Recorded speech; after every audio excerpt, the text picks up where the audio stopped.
is always getting beat up. Let's see when this is all over. Whatever you say, crybaby. Crybaby? You're calling me a crybaby? Crying soon. And that's the band pick. Heinrich and Lilith are off the table. Match incoming. Know what a safe slot is? I'm about to wipe the floor with them. Wipe the floor with us? Guess you didn't see your lineup just got encountered. Next time, take the front line. Download Ethereum Restart. Win your way to the top. 安らかに眠ってベレッタ。敵は撃つわ。マーベル、あなたは残って。全部任せてちょうだい。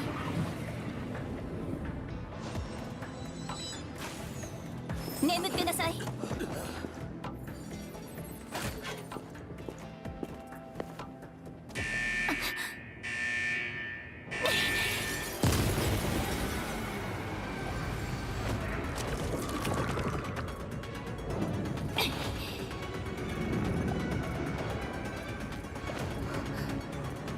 待っていたわよ、角度。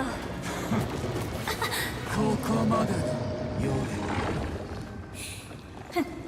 乱暴な男は嫌われるわよ。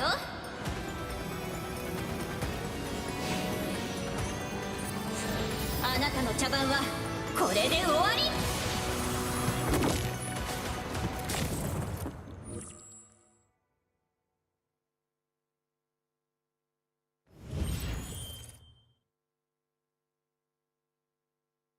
Welcome all hyperlinkers. Join the 2025 EWS Global Invitational. This is Etherea's first global, highest-level esports competition. Players must demonstrate professional gameplay, strategic analysis, and mental fortitude to claim victory. Champion, $15,000. Runner-up, $7,000. Top 4, semifinalists, $4,000 each. The competition will progress through 3 stages to crown the ultimate champion. Online qualifiers, playoffs, and the grand finals. 128 players from dozens of countries worldwide competed in the online qualifiers. After 2 intense days and 7 rounds of Swiss system matches, the top 8 players have advanced to the playoffs.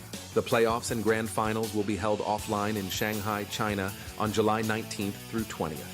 On the first competition day, the 8 playoff players will battle it out in a single elimination bracket. The final 2 players will advance to the grand finals to compete. The last day, these 2 players will compete for the first EWS Global Invitational champion. The champion will earn the right to face a mystery legendary star in a special showdown. Additionally, the offline event will feature an invitational show match. 6 special guests from 3 major global regions will be divided into 2 teams for an entertaining exhibition match. What kind of spectacular moments will unfold on stage? Who will become the strongest hyperlinker of the first Etheria World Summit Global Invitational? Stay tuned for the incredible performances of the EWS Hyperlinker in 2025.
Hello, my name is Gotcha Smack. I'm a content creator on both YouTube and Twitch.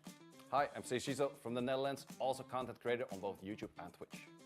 I'm Jamer Studio from Thailand. We're all excited to be here in Shanghai, China for the international tournament for Etheria Restart. And it's been truly an honor and a privilege to get to meet some of the other players and share their passion and joy for the game. Hello, I'm YDCB. Hello guys, I'm Limu TV. Hey guys, I'm Mr. Pokey. And we are so glad to be able to finally meet you Ethereum Restart fans. I hear we have a lot of you supporting our team, so we're going to make sure not to let you down.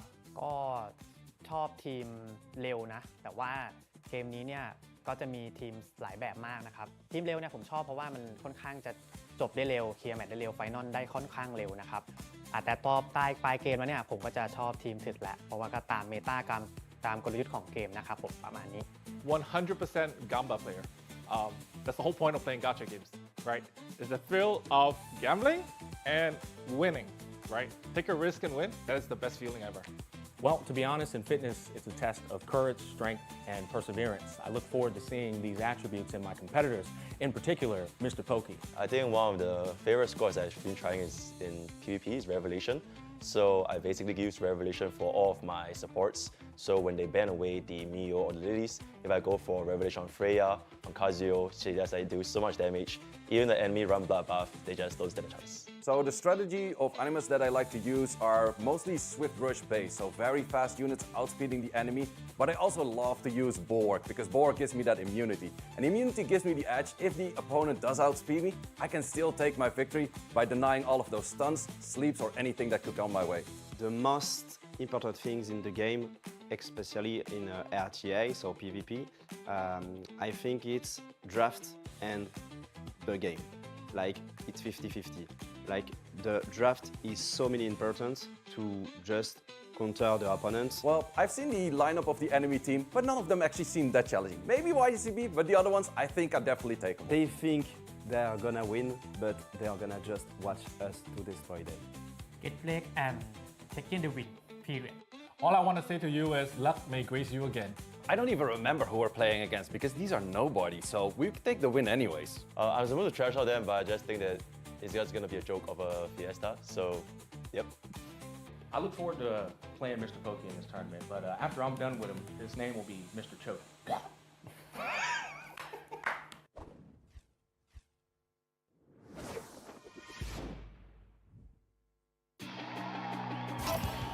Solid squad. DPS. Healer. CC. We're locked in. Wait, swapped already? Bold move. But Leon can steal turn meter. We're good. Again? What kind of team comp is this? If I'm in, we win! You're swapping me out now? What were you thinking? I'm AoE. This may actually work. I am the damage. No rush. Your dream team takes time. Download now and get SSR Lingluo for free.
Just give up.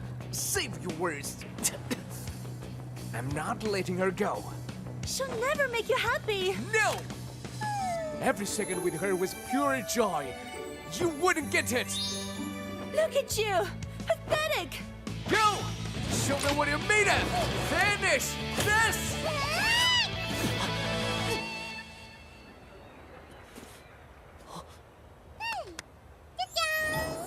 I told you to finish him.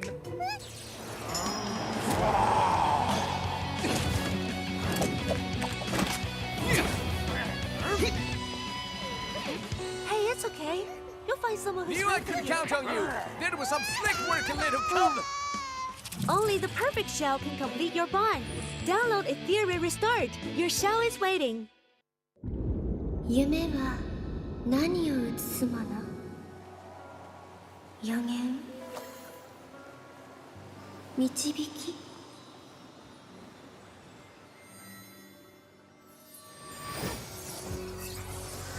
それとも心の叫び？夢に溺れる人を大勢見てきた。悪夢の中で泣き叫ぶ人たちも皆恐れ堕落し夢の養分となった。彼らは螺旋に続く回廊を前に夢の言葉に耳を塞いだの。それでも私は意志を背負い進むわ。変えるために運命も未来も私が導く。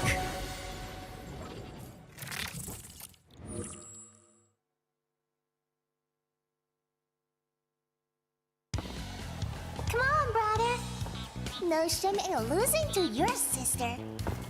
I am 1,000 times stronger after all. Don't feel bad. Most people can handle me. Big talk from the guy who was always getting beat up. Let's see when this is all over. Whatever you say, cry baby.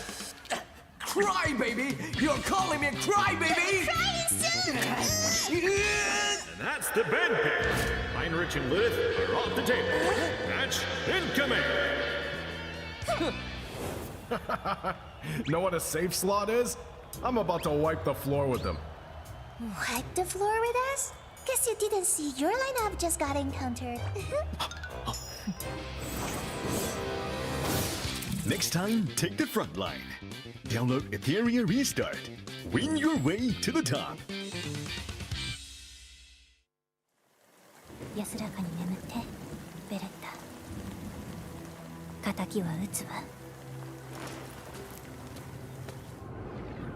マーベル、あなたは残って全部任せてちょうだい。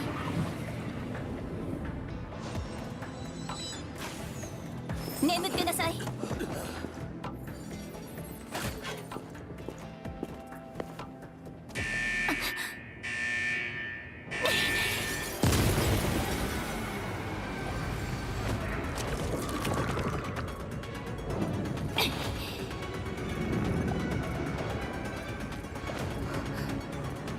待っていたわよ、角度。ここまでだ、ヨレ。乱暴な男は嫌われるわよ。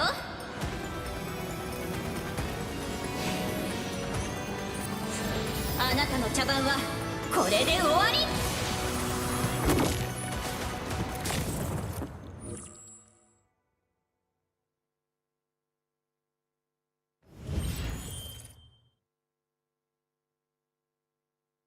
Welcome all hyperlinkers. Join the 2025 EWS Global Invitational. This is Etherea's first global, highest-level esports competition. Players must demonstrate professional gameplay, strategic analysis, and mental fortitude to claim victory. Champion, $15,000. Runner-up, $7,000. Top 4, semifinalists, $4,000 each. The competition will progress through 3 stages to crown the ultimate champion. Online qualifiers, playoffs, and the grand finals. 128 players from dozens of countries worldwide competed in the online qualifiers. After 2 intense days and 7 rounds of Swiss system matches, The top 8 players have advanced to the playoffs. The playoffs and grand finals will be held offline in Shanghai, China on July 19th through 20th. On the first competition day, the 8 playoff players will battle it out in a single elimination bracket. The final 2 players will advance to the grand finals to compete. The last day, these 2 players will compete for the first EWS Global Invitational champion.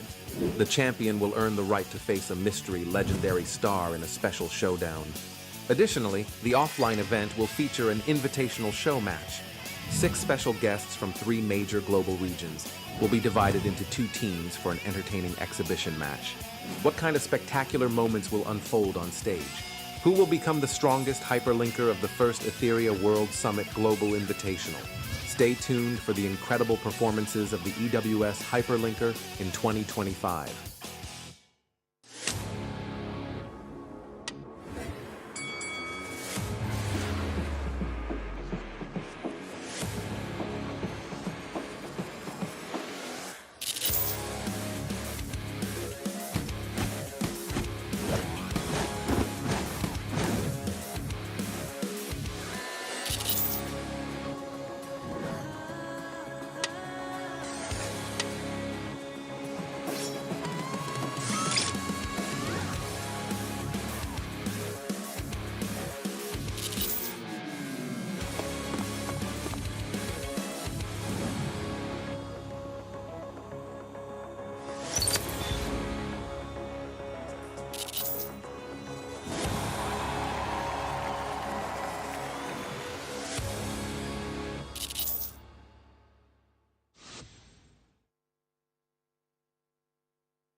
Hello, my name is Gotcha Smack. I'm a content creator on both YouTube and Twitch.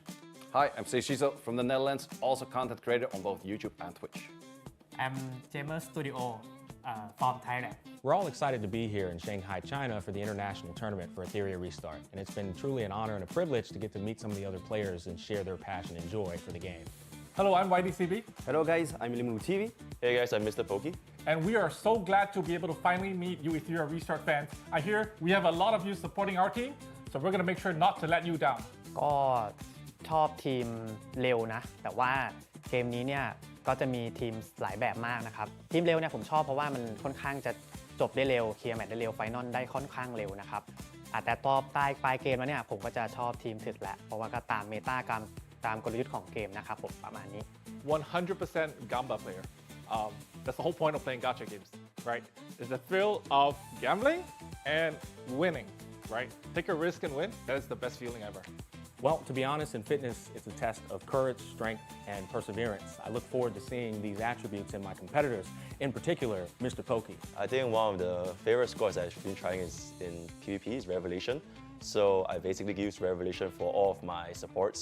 So when they ban away the Mio or the Lilies, if I go for Revelation on Freya, on Kazuyo, I do so much damage. Even the enemy run bloodbath, they just don't stand a chance. So the strategy of animes that I like to use are mostly swift rush based, so very fast units outspeeding the enemy. But I also love to use Borg, because Borg gives me that immunity. And immunity gives me the edge. If the opponent does outspeed me, I can still take my victory by denying all of those stuns, sleeps, or anything that could come my way. The most important things in the game, especially in RTA, so PvP, I think it's draft and the game. Like, it's 50-50. Like, the draft is so many important to just counter the opponents. Well, I've seen the lineup of the enemy team, but none of them actually seem that challenging. Maybe YGCB, but the other ones, I think are definitely takeable. They think they're gonna win, but they're gonna just watch us to destroy them. Get break and taking the win, period. All I want to say to you is luck may grace you again. I don't even remember who we're playing against because these are nobody, so we could take the win anyways. I was supposed to trash out them, but I just think that it's just going to be a joke of a fiesta, so yep. I look forward to playing Mr. Pokey in this tournament, but after I'm done with him, his name will be Mr. Choke.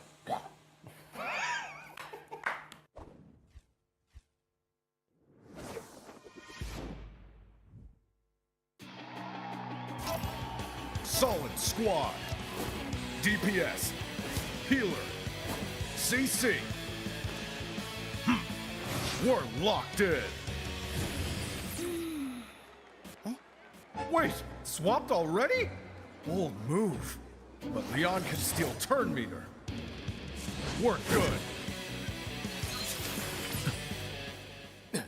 Again? What kind of team comp is this? If I'm in, we win! You're swapping me out now? What were you thinking? I'm AoE. This may actually work. I am the damage. No rush. Your dream team takes time. Download now and get SSR Lingluo for free.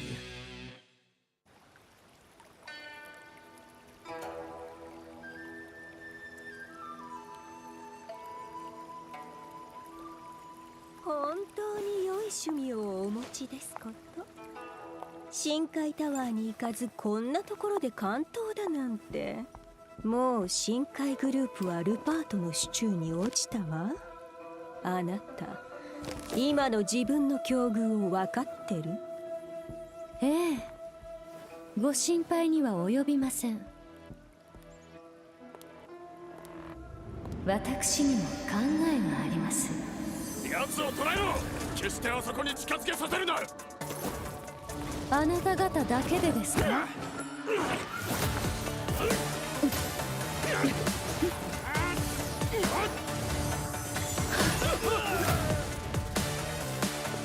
カマキリ背身を伺い、傍若後にあり。存分に策を練りなさいルパート。私の運命は私が決める。あなたにはその貪欲と傲慢の代償を払ってもらいます。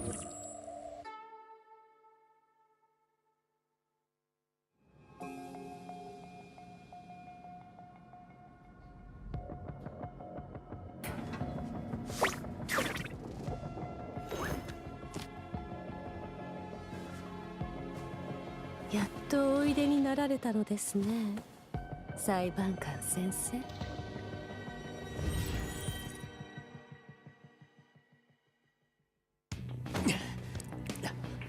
Just give up! Save your words. I'm not letting her go. She'll never make you happy! No! Every second with her was pure joy. You wouldn't get it! Look at you! Pathetic! Go! Show me what you're made of! Finish this!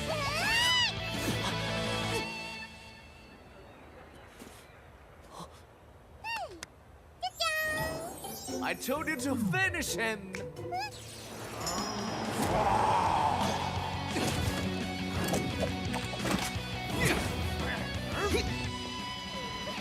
Hey, it's okay. You'll find someone who's Knew I could count on you! There was some slick work in little come! Only the perfect shell can complete your bond. Download Ethereal Restart. Your shell is waiting. 夢は何を映すもの？予言？導き？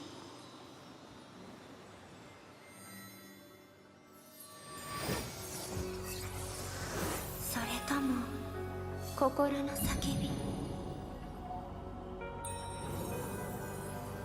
夢に溺れる人を大勢見てきた。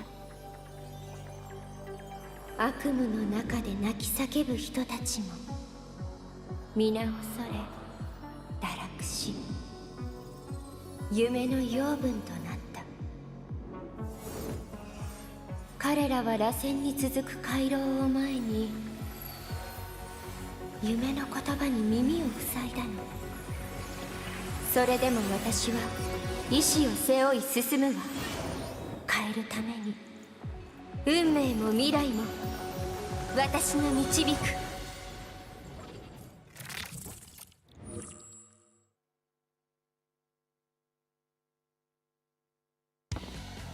Come on, brother. No shame in losing to your sister. I am 1,000 times stronger after all. Don't feel bad. Most people can handle me. Big talk from the guy who was always getting beat up. Let's see when this is all over. Whatever you say, cry, baby. Cry, baby? You're calling me a cry, baby? Crying soon. And that's the band pick. Heinrich and Lilith are off the table. Match incoming. Know what a safe slot is? I'm about to wipe the floor with them. Wipe the floor with us? Guess you didn't see your lineup just got encountered. Next time, take the front line. Download Ethereum Restart. Win your way to the top. 安らかに眠ってベレッタ。敵は撃つわ。マーベル、あなたは残って全部任せてちょうだい。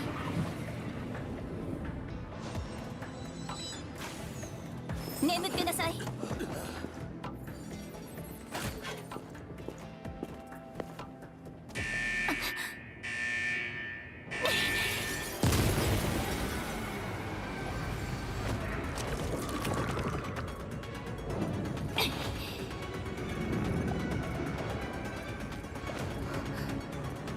待っていたわよ、角度。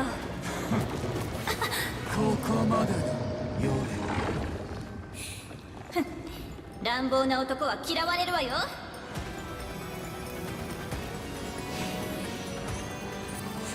あなたの茶番は。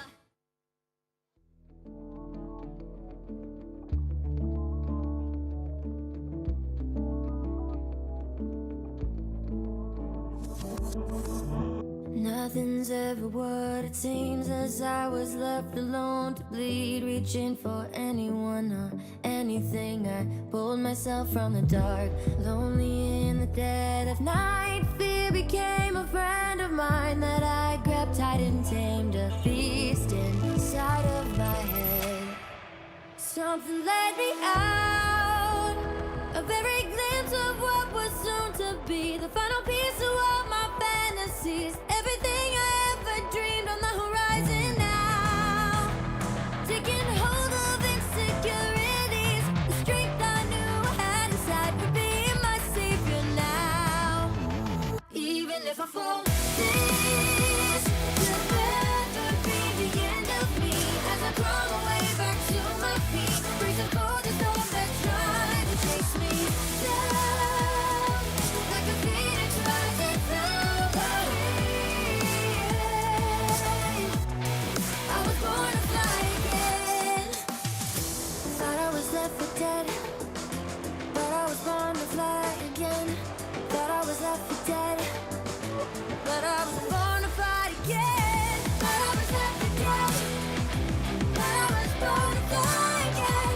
Thought I was left for dead, but I was born to fly again. Can you hear the battle cry? Whispers turning your blind eyes. Listen closely, let it in, and you'll be safe and sound. Lonely in the dead of night, take my hand and hold tight. We'll walk through fire, taming beasts inside of our heads.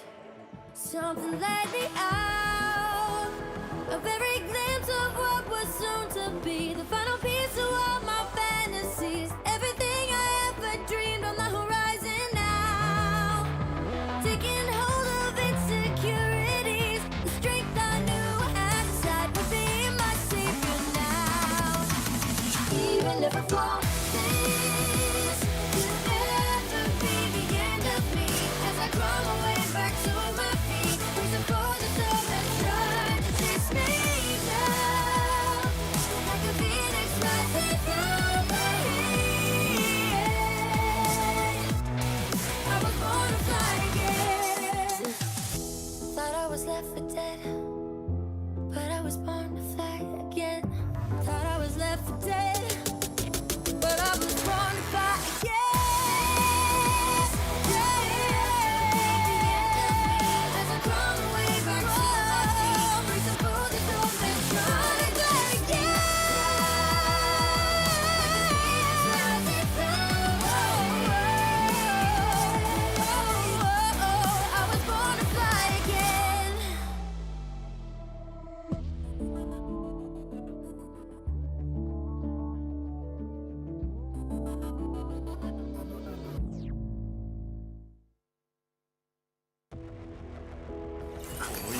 外しはしない。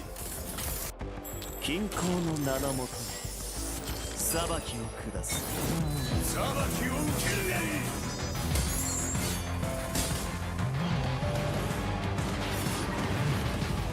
自業自得だ。自業自得だ。来吧，与我共舞。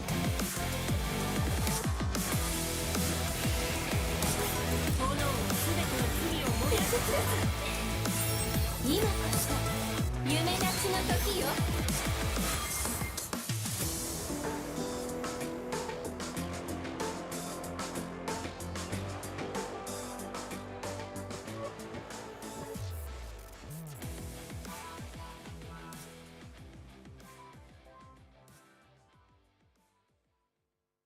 Welcome, hyperlinkers.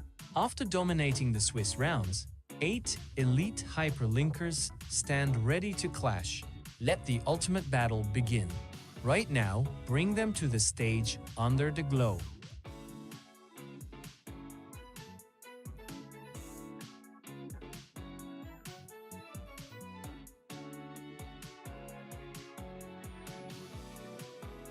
Welcome to the EWS 2025 Global Invitational. I'm Matthew Fish Wong Stewart, and I'll be your host for the event, which started with 128 players in the online qualifiers, and has been since narrowed down to the 8 players that remain live here from Shanghai, China, participating in the offline quarterfinals for their share of the $30,000 prize pool. Let's kick off the event by introducing today's contestants.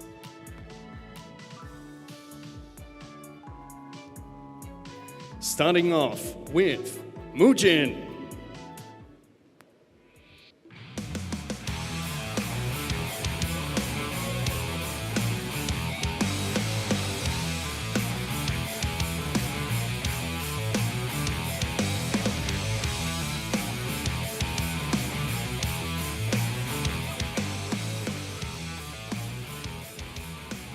Facing off against him will be Kekker.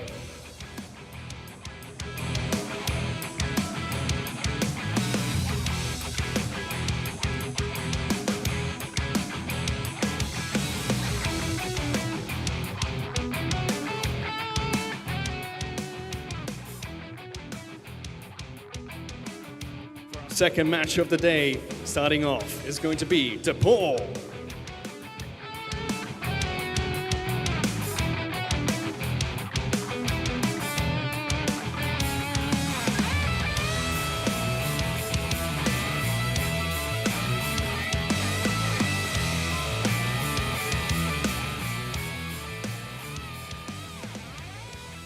His opponent will be Shiny.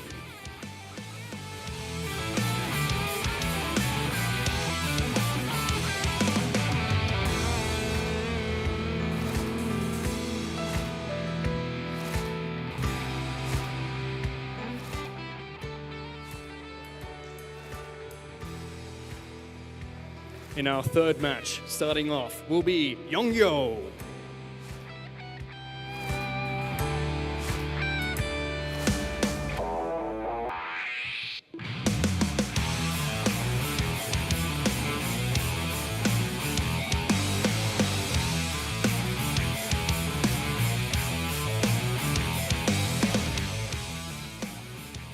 Facing off against him will be Han.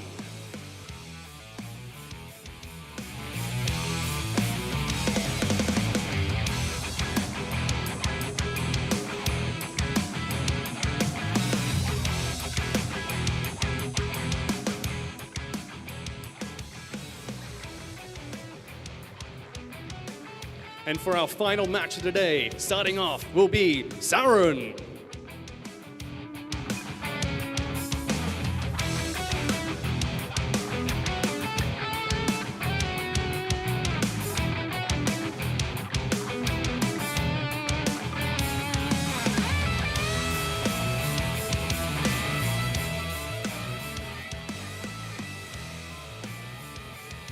His opponent and final contestant to round out the top 8 will be Reroll.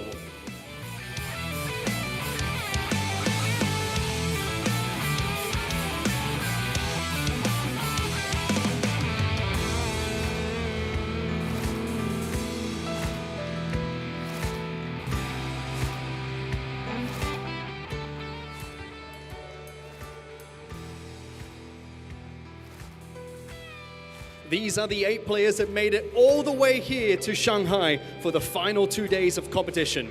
That's enough from me for now. Let's hand things over to our casters for the event. Vulcan and Excoundrel, take it away, gentlemen.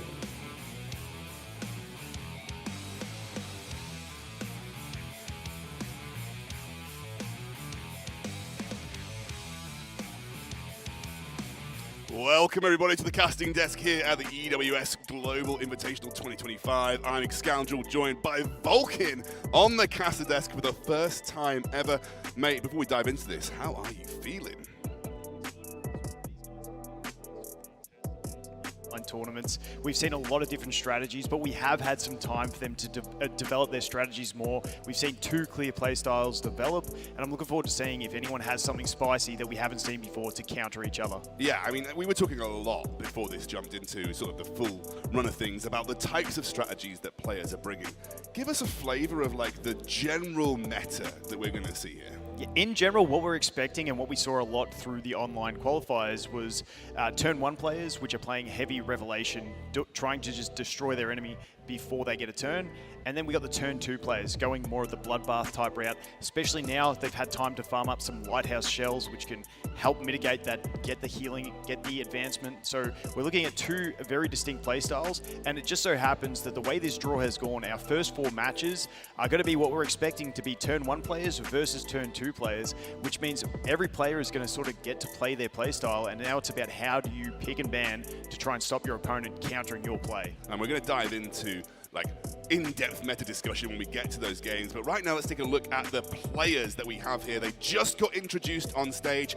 Kekker, Depor, Sarun, Reroll, Youngyo, Mujin, Shiny, and Han. Anybody that stands out to you here? I think the favorite from the majority of the analysts was Kekker up there in the top left. Yeah, Kekker definitely doing some great things out there as well. I know Depor is a bit higher in his account value, so he could definitely have more dupes and more chances to get that extra damage in. I just want to take quick note that 2 guilds heavily represented here, with Kekker and Depor being representing Scarlet, and then we have 5 of the others coming from Big over on the Europe side, and then Youngyo is from Church. Yes, absolutely. It's a huge representation from the French community as well. We've got lots of French players here in this top 8. They were very consistent getting through the qualification.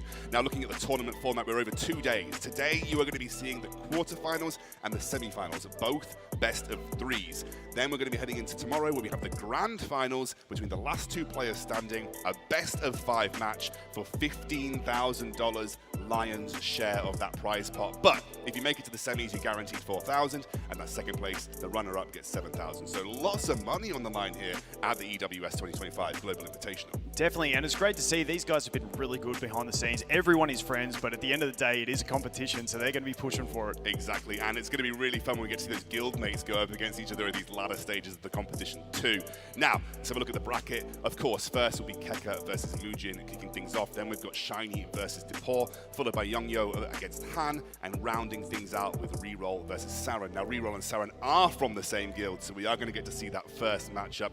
As you can see, at 3 p.m. we'll be doing Mujin versus Kekker, 3:30. There or thereabouts, Depor versus Shiny. So there'll be our first 2 quarterfinals. We'll be powering through those, heading into our second 2 quarterfinals as well, where we're going to see Han versus Youngyo at hopefully 4 p.m. and Saran versus Reroll at 4:30. So it is a action-packed schedule for the quarterfinals here, and then the semi-finals will roll on after that once we know who gets through.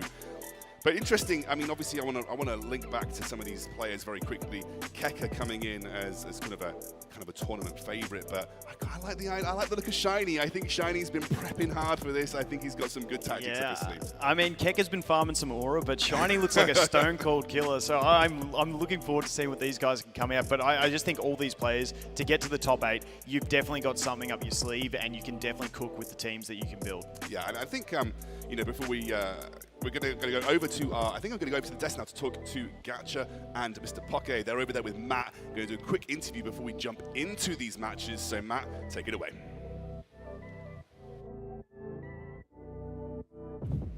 Thank you very much, Excoundrel and Vulcan. Gentlemen, thank you for joining us here. I've got Smack as well as Poke with me. you guys have been in Shanghai for a couple of days now. You've been able to talk to the players, mingle with them a little bit, and everyone back at home will be seeing more of both of you tomorrow doing a couple of show matches that we might have planned. But one of the things we asked you to do before today's broadcast is to go through your predictions for all of the quarterfinal matches. Now, we're going to put that up on your screen shortly so you can see who all of the casters, all of what both you guys predicted was, but I'm really interested in that first match, because after talking to so many people here, a lot of people are saying that Kekker might be one of the favorites of the tournament. But Smack, starting with you, what was your prediction there and why? My prediction was Kekker. I think he's just got a certain demeanor to him of confidence, like he's been here before. And then Cole would say Shizo. He says he's picking him to win as well, and he knows his stuff. So yeah, I'm rooting for Kekker. But to be honest, after Shiny walked out with all that confidence, I became a fan of him. He put his hand in the air like all might, bro. He might be the one for all of us. What do you think, Poggy? Yeah, I was exactly the same as you. Like Kekker had my initial confidence, but after a while, I think just like Shiny, Han also had a lot of personality. I feel like he might be starting the table that will be brand new to the stage. Shiny's got a nice catch to it too. I like it, man. And one of the things that the casters touched on earlier is that we've got a really convenient matchup for the quarterfinals, where we've got one player that's focusing on turn one and another player going up against it focusing on turn two for all four of our matches, based on how they've played historically at least. We're not sure what's going to happen today, of course. What are your guys' thoughts on that? Do you think turn one's going to prevail, or more of the slow turn two strategy instead? Well, to be honest, it seems the popular consensus is Revelation, which is the turn one is the one to prevail, but I'm more of a brawler fan. I think the four lighthouses are going to be able to sustain in the end. What do you think? Me personally, I believe in Revelation. I think like just, if the problem is Revelation is not enough, just have more Revelation, and that's just going to be the answer. Well, thank you for sharing it. We also have predictions from the audience. If you've been playing Ethereum Restart recently, you'll be able to vote in the app as well about not only who do they think among you guys are going to win the influencer matchups that's taking place tomorrow, but also, like we mentioned just then, who everyone thinks is going to win for match 1, 2, 3, and 4 of today. We talked about match 1. Any other comments, Smack, about the other matches you predicted for? Pitch me, who's match 2 going up again? Is it Shiny versus Depor? Okay, you know what? You already know I'm going with Shiny, man. Brother, he has a glare in his eyes, man. He's locked in, yeah, so I'm rooting for him. For me, I'm going to be rooting for Han right before it, yep. Right, so that's match 2 as well as match 3 later on. All of the quarterfinal matches will be played today. Right after that, we'll have the semifinals with the finals taking place tomorrow. But not only did we have all of our talent with their predictions today, but the audience back at home has been voting for which player they think is going to come out on top. And we're going to bring that up on your screen shortly. And when we do, I'd love to get your opinions as well on if there's any surprises from the audience. We talked about match 1, 2, and 3 a little bit. Match 4, though, we got Sauron against Reroll. Casters were talking about how they're from the same clan as well. Any thoughts on that matchup, guys? Well, to be honest, I can only go off of my intuition because I haven't been able to see any of the strategies from these guys. I'm more so interested in what they're going to be bringing to the table. Maybe one of them brings up something we've never seen before, but yeah, it can go either way. I really want to see some plays outside of like perhaps Revelation and blah blah. Maybe like Veronica or a couple of plays here and there, or just very niche units that is just like more unique to the play base. Yeah. Well, there's the predictions that we talked about from the audience back at home. Any surprises, guys, based on what you've predicted so far for the tournament? Nah, just looking to have a good time, see what happens. Go hard. Well, a lot of people also voting for Yongyo as the favorite so far, scenes from the fans back at home. You know, contradictory to a lot of the thoughts we've had from both the commentators as well as you guys so far. Is that surprising at all? Wait, what was that again? Say that one more time. Yongyo, fan favorite right now, 21%. Oh, wow, I didn't even catch that. Yeah, I think they're sleeping on Shiny and Kekker, man. I don't know. Me personally, I saw that Yongyo, he was like topping the leaderboards for PvE, and like, every single one of the recent players at the fastest, he was always there. So maybe his account is just really, really good. Yeah. Well, thank you so much for your time, gentlemen. We're going to see more of you two tomorrow. We still got lots of fantastic matches that are coming up. So let's get straight into match 1 of this tournament.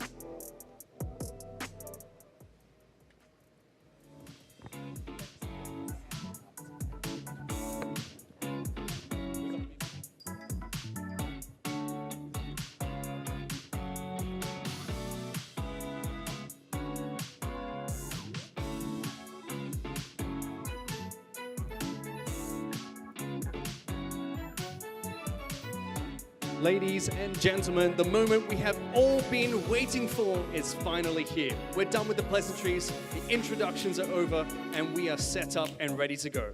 Let's get down to business with match number 1.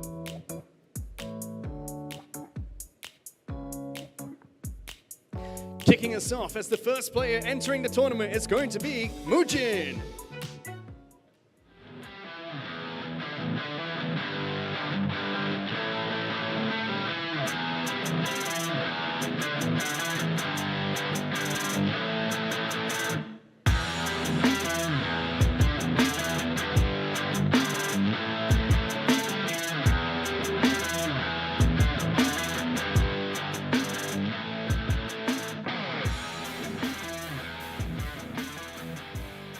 And his opponent is Kekker.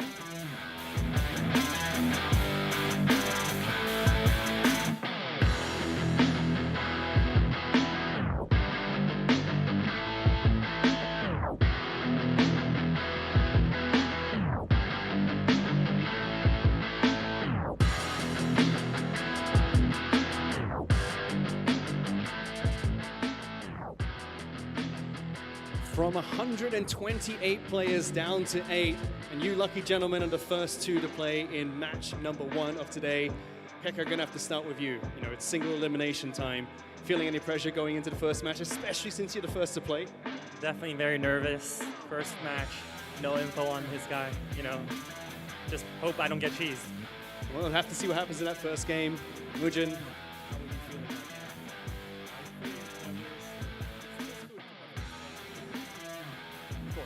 First match. Of course, there's going to be a bunch of nerves as well. Kekker, back to you. You know, you're touted as a favorite by many so far after talking to a bunch of the analysts and a bunch of the KOLs that are here too.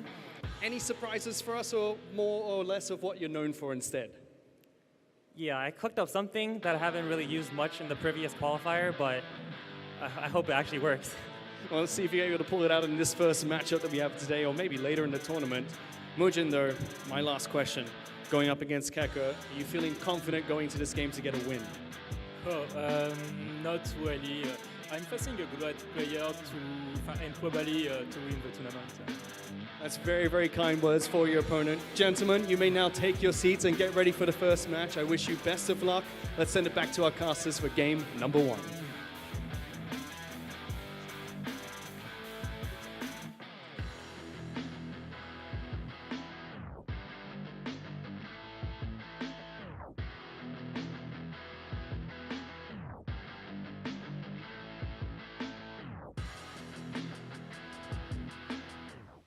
Thank you very, very much, Matt, with the interview there. And do you know what? That's got me excited. That is, he's cooked something. Kekker has cooked something. He's bringing it to this tournament. He's not seen it in the pre-qualifiers. Could we be seeing something kind of spicy? That's what I'm excited about. And also, it's going to be our first look. I mean, obviously, Kekker said he might not be a true Turn 1 Revelation player. We don't know. But, you know, we're going to see the first real matchup in this tournament of Turn 1 versus Turn 2. And that's going to be a good thing to see as well. Yeah, definitely. And once again, with these guys knowing what their opponent's strategies are, they're going to have to cook something up to try and counter that strategy whilst also trying to stay true to their own. So I think the pick band is going to show us a lot of what these guys have cooked, and I can't wait. Kekker's got me excited with that one. I mean, okay, just for those of you at home, you may not have seen official competitive pick and ban before. Volk, talk us through kind of like what happens in the pick and ban, like, you know, what do players get to do, how does the ban pick and ban phase work? Yeah, well, the first is the pre-ban, which is the easiest one for you, especially with all these matchups. You're going to ban one of those key characters for your opponent, not let them have access to it. Then with the pick and ban, the third slot that you pick is protected, so it becomes, do you try and counter pick one of their other threats and get it for yourself early, or risk it going into that protected slot so you can't ban it and then they get that counter to you? So that's where all the spice comes in. Then obviously at the end, you're going to try and ban something that you think is your biggest threat on the team of 4 you know will be coming in. Yeah, so obviously you guys might have played RTA at home. You get that 1 ban at the end. Competitive adds that 1, as you mentioned at the start. So you get 2 bans in competitive this time around, and then that protected slot too, which means you can guarantee that you get something that isn't going to get banned away from you at the end. And it makes that team building exercise of pick and ban really, really important. This is where the strategy comes through. This is where, in fact, a lot of games are going to be won and lost in this phase of the game. Yes, definitely. The pick and ban phase is one of the most crucial parts, and when we see in a bunch of the online tournaments, especially with these great players, often you will go to a game 3 because they get an insight into their opponent in the first game, and then they play around that in the pick and ban in the next phase, and we often see completely different teams come out in the strategies. As we're working towards this pick and ban phase, for those people watching at home, what kind of animus should we be looking out for? Like, what revelation animus are going to be key? Actually, I say that we're going into the pick and ban phase just shortly, but we'll continue that thought. What pick and ban, what animus are we looking out for on both sides? Yeah, I think with the revelation, you're looking at anything with multi-hitters, especially AoE multi-hitters. Freya is fantastic for it, even though she's considered a support. She has that big multi-hitter on her skill 3 with the attack buff. Revelation scaling off attack means she's got the attack buff and the multi-hit to really threaten. You're seeing some of these guys' key picks here. Not the picks they've actually locked in, by the way. These are just some of the, I think they're some of their favorite picks for those particular roles. But we're jumping into that pick and ban phase right now. We are thereabouts. We've seen a couple of bans come through already, which will come up on your screen very shortly. Yeah, I'm going to start talking about them because we have them on our screen in front of us. The pre-bans, Kekker banning Ling Luo, and then we have, with Mugen, he's banning the Heinrich. So very safe bans there. The Ling Luo, very, very big threat. Healing, cleansing, absolute beast. Then we come through and we have the first pick from Mugen, which is going to be the Messiah. Picking up that Messiah away from Kekker, which is another Revelation user over there. Oh, look at this, though, from Kekker, the Lily and the Doki Doki lock-in. That is interesting. I mean, we thought Lily may or may not be sort of high priority here, but it is going to be the Lily that gets taken away. So that's locked in, as we said. You're already starting to see some picks coming through from Mugen as well, and obviously the Doki Doki coming through from Kekker, which you'll see on your screen in just a moment. It looks like now Mugen is going for his second round of picks 2, and he's already locked in the Sanya and the Tiamat. Yeah, so the Tiamat in the unprotected slot, but Sanya going into that protected slot, which is, that's your healer, that's your reviver, get things going again. And we are definitely seeing a different version of play here from Kekker. Kekker is going with more of a supportive type play. He's picked that Lily, he's picked the Doki Doki, who's a fantastic support. Doki Doki scaling into the late game is absolutely fantastic, makes you not have to worry about all the debuffs. Okay. Full control team coming out here from Kekker. This is not a revelation team. This is He's gone Obol in the protected slot and Mio getting locked in as well. So heavy turn control coming out from Kekker. But does this leave him open to low damage output at this point? No, I really do like this play that he is looking at. If his next pick gets banned, he has enough turn control of these turn meter and also cooldown reduction with Lily and Doki Doki to infinitely control and just lock out an entire game. As in, like, the opponent will not be taking a turn. Yep. That's going to be absolutely toxic. It's coming up on your screen now. We are actually seeing Kekker round out his picks as well. So our Mugen rounding out. And there we are. We've got, we've got Fushu and Freya getting locked in. Yeah, the Freya and Fushu coming in. Really solid, supportive picks. He's got 2 really good damage options in here, Mugen. He's got his Messiah, obviously a big AoE nuker, massive, massive threat. And then Tiamat, who is that more slow type gameplay, but when she does transform, she can deal a massive amount of damage. And we see Kekker. Oh, you kind of have to ban the Kraken, I feel like. Yeah, so Kekker's picked his last pick in there, which is the Kraken. So teaming it up with the Kraken and the Mio is absolutely savage. Along with that, he has just got so much control in this team, and he did ban one of the best cleansers / immunity units, so he knows he doesn't have to worry about that. So we're going to have to see what they come up with. All right, very quickly, Vulcan, what are you banning on either side? If you're Mugen and if you're Kekker, what are you taking away? I think they've already banned it. So we have got the Mio as a ban, and we've got the Tiamat as the ban as well. So living through this Messiah. So we can see the Messiah is shrouded there. So he does gain the extra damage mitigation from AoE effects and also extra resistance. We have Lily putting Twin Trick on the Obol, boosting the Obol. Now the great thing about Obol is he can strip with his skill too, and that's what he does go for. Strips those immunities from the Bulwarks.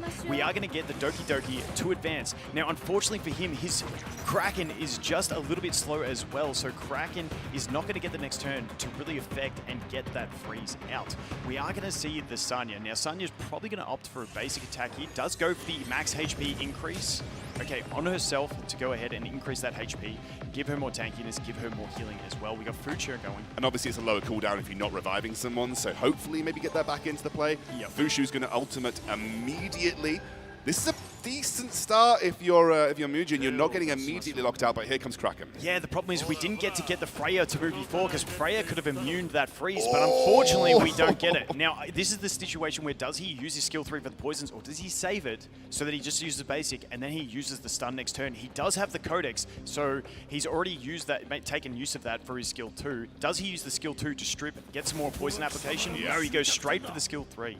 There we go. There we go. So he's going to make use of that Codex Science straight away, so the basically getting returned. It looks like this is going to go a little longer than we might be used to in most games, so maybe thinking about long-form turn management in this situation too. Yep, definitely. And we have so much cooldown reduction. We've just used the Lily. We've reduced the cooldowns on the Obol. Just note he won't be able to use his skill 3 yet.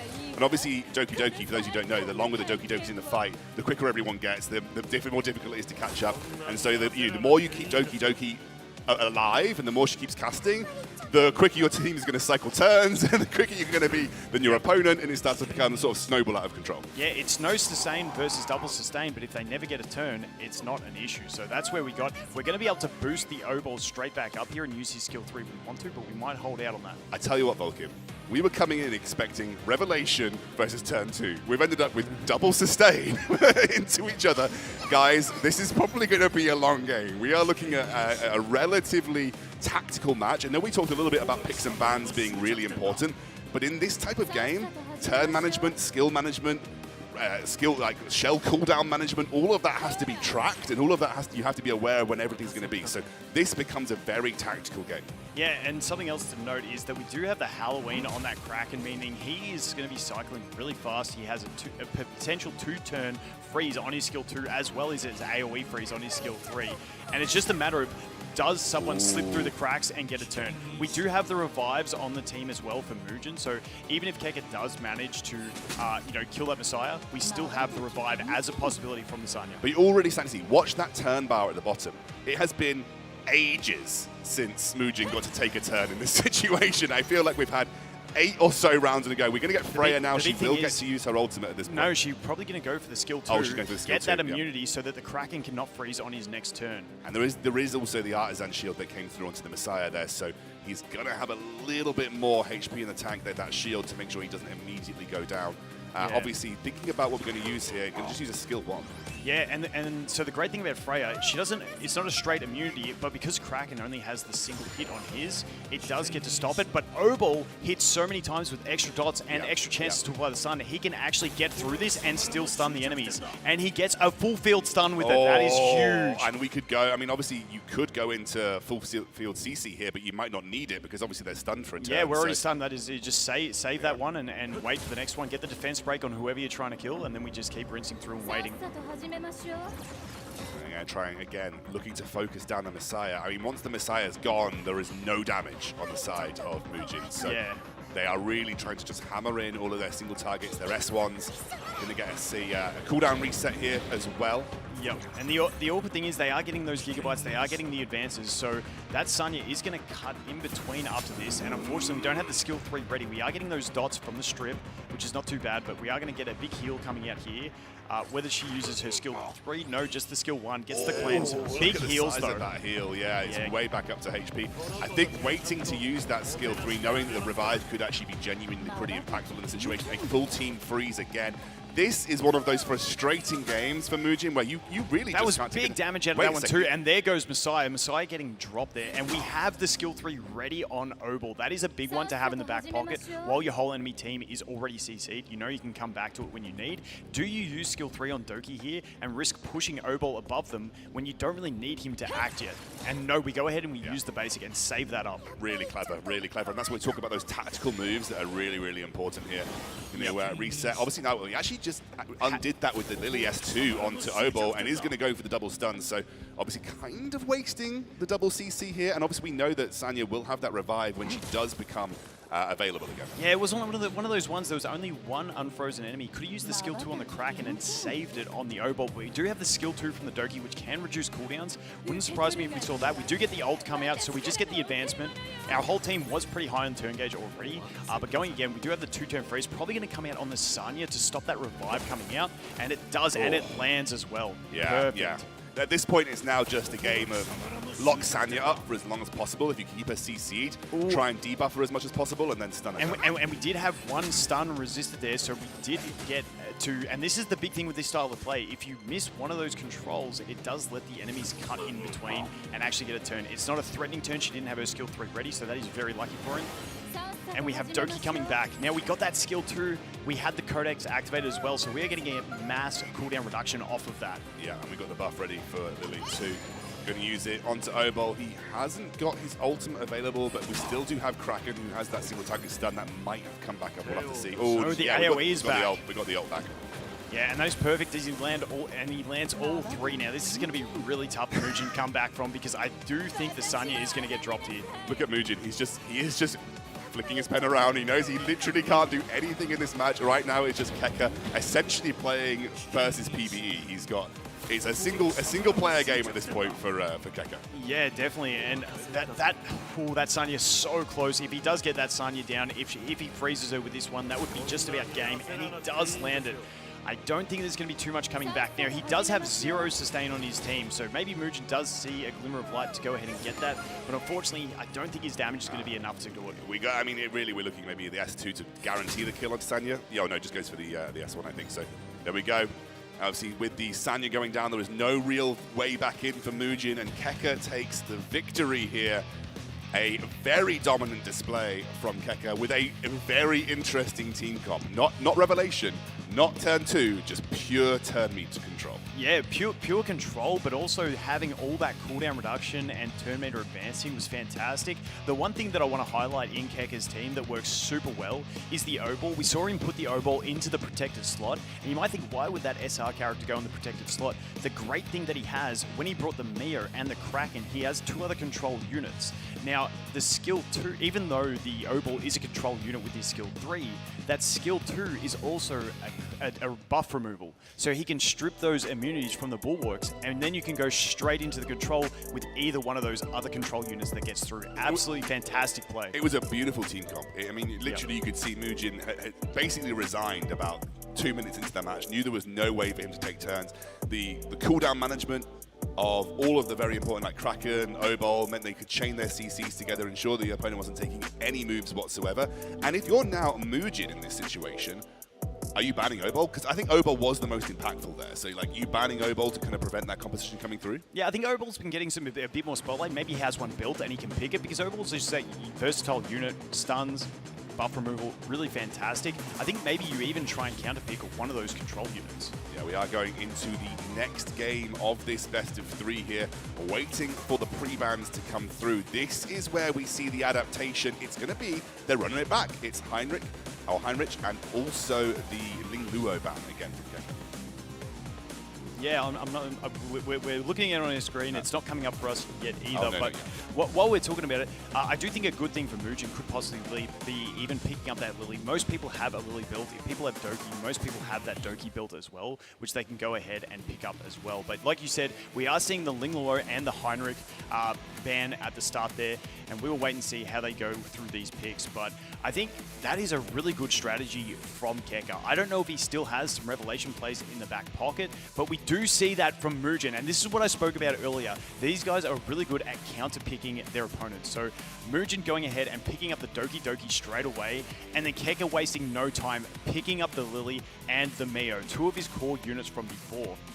Yeah, absolutely. I mean, it's locked in, and we have Sanya and Tiamat here, so more traditional bruiser coming through from Mugen. Yeah, and definitely. So that does leave that slot 3 open for the protected pick on that O-Ball again. He has the Mio. If he gets the Kraken through as well, he can basically do that same strategy. Even though he doesn't have the Doki, might be a bit of timing out there, so we'll have to wait and see. But I do like the Tiamat and the Sanya. Would love to see the Tiamat get through in a match, but I don't know if Kekker is going to allow that. They just have such great synergy with that max HP increase that can be provided. And O-Ball goes for the O-Ball. Kekker goes for the O-Ball and the Kraken. O-Ball in that protected slot again, being his most important unit. He feels this is the most important unit for his comp. kind of saw why last time round. Incredible control, buff stripping being so important at dealing with some of the shell passives coming through too. Yeah, like it is the purpose. He serves two purposes in the team. Your Mio and your Kraken, they've got their set purpose, but having the strip on the oval means he can fill both of those roles, which is absolutely fantastic. He's almost got the same team setup. Obviously, he has lost his Doki Doki, but I'm very curious to see who he picks up in that last spot. Does he go for a sustain unit, so maybe he can last a longer fight because he doesn't have that cooldown reduction? It is going to be, well, we can see here, we're going to wait for the final slots coming in from Mujin. He's got to round out his comp here, so obviously supporting a Tiamat. You probably want to bring another damage threat in this case, and we have Mizuki and Chiaki the Echo. Okay, Mizuki is someone we don't see a ton of, and Chiaki the Echo with that basic being able to the cleanse, we've got the gauge advantage as well, and then Kekker finishing it off with another control unit. Okay, with the Kaz. He is, and I don't see the shells, so I'm curious to see if this may be a revelation Kaz on some of the old plays, or whether it's pure control. We'll have to wait and see. I am very excited. It looks like, you know, in any given situation, he's going to get a very early turn set up here, so immediately goes, oh, the resists come through from that initial ult from Obol. We do have Mio this time around, that was the skill too. Once again, using that strip, so now the Mio is free to go ahead and get that steal, which is fantastic. Then we have so much control on this team. So we have the Kaz, and she's going straight for that skill 3. Do we get the full board sleeps? Yeah, and now this is the one, maybe you can use the skill 2 from the Kraken. He goes straight for the skill 3, wasting no time. Doesn't want to deal with any of that gauge manipulation, and there we go. We get straight into the AoE freeze following the AoE sleep. Now, we do have the Codex on the Kaz, meaning she can use that skill 3 again. Probably why he went for that. We still have Obol with stuns as well, and we obviously have Kraken on the Halloween with cooldown reductions. There is just so much going on here. We're going to get more turn gauge manipulation from the Mio, and this is going to be another one of those slow matches, but you can see Mujin once again just flicking his pen because he knows, I just got to wait and hope for some RNG, otherwise I do not get to play the game. Yeah, it's brutal. He's just slapping down the ults here. Going to go for the defense break, but actually gets resisted by Tiamat. I mean, people probably wishing they brought more effect resist, maybe a couple of... Yeah. The great thing about that is, and why you see him using that Kaz skill 3 is probably because we do have a low cooldown on it at 3 turns, but it's also the fact that once they are asleep, we start pushing them back. So it's not just for the control, it's for the gauge pushback, which helps you with that advantage. The pushback of the Kaz combined with that Mio, they're just not going to get a turn out of here. And you can see his cooldowns are just about back. He hasn't even used a Mio skill 2 yet to put them frozen. So he's going to do it now. Puts it down. Probably could have saved it, but let's see who he goes ahead and sleeps. Once again, it's very similar to last match where you've got the 1 DPS threat and then you also have the Sanya. You need to get rid of both of those to win the game. He does go the Obol, misses a stun there on the Mizuki. Okay, so maybe we could get a bit of a defense buff, but we get the basic attack freeze. And you can see Mujin just knows, he just knows. That is a low percentage hit chance as well. Okay, Sanya did not get that freeze. Will she get the sleep? That's the big thing. Once again, you need to hope for that RNG of missing some of these CCs. I mean, she does get slept, and the Tiamat is down. Exactly, and now we would need to use the revive. Tiamat would come back at a relatively low HP, but it's not looking good for Mujin. Mujin has yet to press a single skill on his side of the board. I mean, Kekker really did cook with this time round. Yeah, I mean, the full control, and I want to say the linchpin of this team is definitely that Obol, because he adds another control unit, but he also brings that strip, which is such a valuable thing to have when you're running so much control, and he has speed-tuned his team perfectly for it, where the Obol is just faster than every other control unit on his team. Absolutely fantastic cook that Kekker has. He said before that he was cooking, and he has definitely cooked in this one. Okay, look, let's move on, because at this point it's looking like a foregone conclusion for Kekker in this game. I never like to call it early, but it's looking relatively good for Kekker at this stage of the tournament. Like, if you're going into Kekker, what's your best option? This looks like a great anti-turn 2 comp, but could a fast revelation comp get the edge? I'm just going to hold on a sec, because I'm not sure if this Gigabyte is about to take a turn and advance the Sanya. It didn't. Okay, we need to land that freeze. Okay, I just wanted to make sure that Sanya was getting frozen. I didn't want to jump ahead too far. We are getting the sleep. And once again, it's just... It is so much that comes out of this team in terms of control. Now we do... Ooh, okay, we need to land this freeze as well. And we do. Okay, and that's what these games are. You can think it's foregone conclusion, but if you get a couple resists, you can still come back from this, especially considering that, Kekker doesn't have any sustain on his team. But if we land these freezes, it's just becoming an absolute nightmare. And we get the Halloween proc. We got Oval proccing his Codex as well, meaning he can use that skill 3 back-to-back. And now I think we're pretty much close to calling it. Yeah, I don't like to. Like I said, it's never good to feel like you have to call something early on, but at this point, it just looks in complete control for Kekker. Like we said, not a single turn taken by Mugen in this game too. You feel bad. He's walked up on stage, ready to click some buttons, has clicked 0 buttons. Yep, and there we go. We go straight back into another control. Obel still has his skill 3 available, so he's going to have to use that, and there is the concede from Mugen. Yeah, Kekker comes away with a 2-0 victory in this first quarterfinal, and I gotta say, I feel dirty watching it. Yeah, I feel dirty watching that. It's one of those ones that is quite frustrating when you want to play a game and you don't even get to play at all.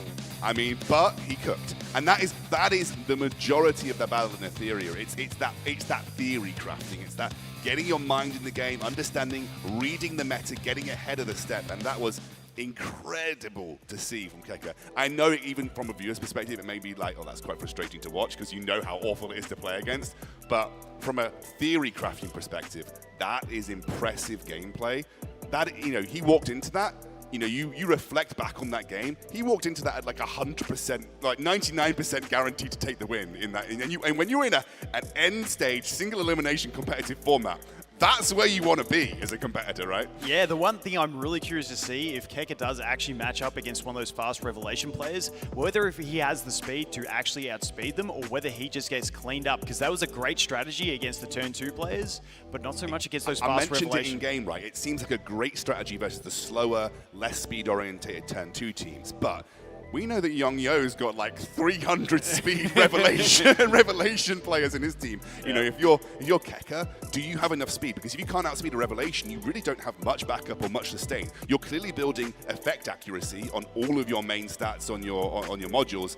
So you're not running many defensive stats. You're not running many offensive stats. It's all about making sure that your effects are consistently hitting. So basically, with that strategy, you've got to hope that you outspeed. But that's how Revelation players tend to play as well. Yeah, I'd hope he has a decent little bit of tankiness because you don't need as much accuracy in the PvP side of things because no one's running resistance ideally. So hopefully he does have enough. But I'm really hoping we do actually get to see him play against someone more bursty in future games. But honestly, fantastic hook from Kekker. Amazing stuff. We're going to take a look at the highlights from that first match, guys. It was incredible. Let's take a look back.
Welcome back, everyone. I'm here with Kekker, who I was originally wrote down here to say after a quick and decisive 2-0 victory, but it was not quick by any means. That was a slow and gruesome victory from you.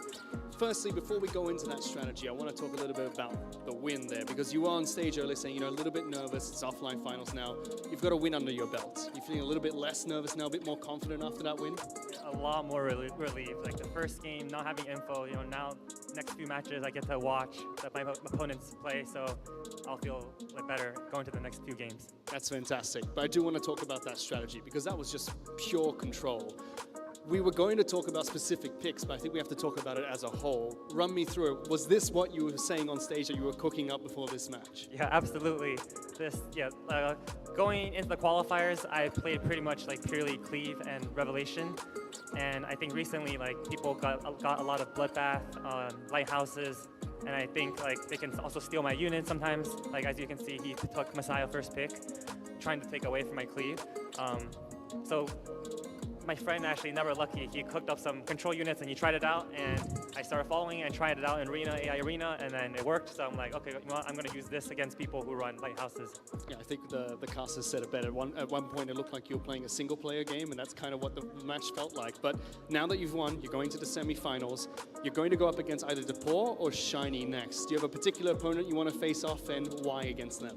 Yeah, well, Depor is my guildmate, so in a way, I root for him to win, but I'm scared of Depor more so than Shiny, because Shiny is similarly like the Bloodbath, you know, Lighthouse type of, I think, player, like similar to Mujin that I just played with. So I would rather, you know, do the same strat, basically. Well, let's see if you do get to play up against them. Congratulations on your win. Best of luck in the semi-finals. We're going to go ahead and take a quick break. We'll be back with that second game right after this.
The casters said that game 1 was just total control and they could not have summed it up better. Kekker said that he was cooking and he cooked up an absolute lock on game number 1 to be the first contestant to move into the semi-final. Now we need to decide who is going to be the opposition that he goes up against. Let's bring out our next 2 contestants.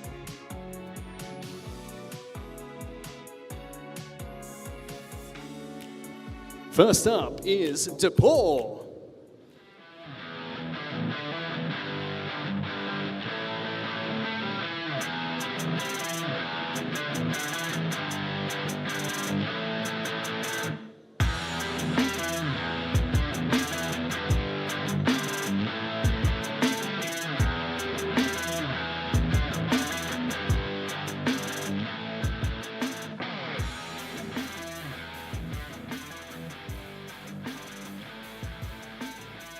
And his opponent will be Shiny.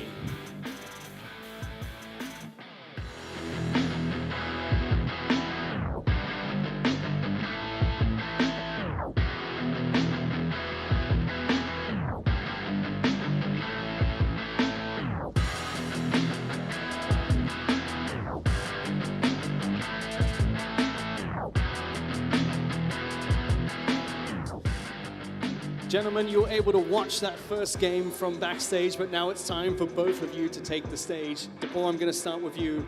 It was a long way to get here for this offline finals. Are you feeling confident for this game? As much as I can be. I'm ready to play, and let's give it our best. That's great to hear. Shiny, Kekker said that he was cooking something up, and he definitely showed it in that last game. By any chance, do you have something to show us coming into this match, or is this going to be stock standard for you? Like you said, I will do my best.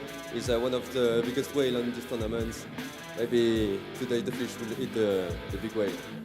Thank you so much. Lots of respect from both of the contestants here today. We're going to get straight into game number 2.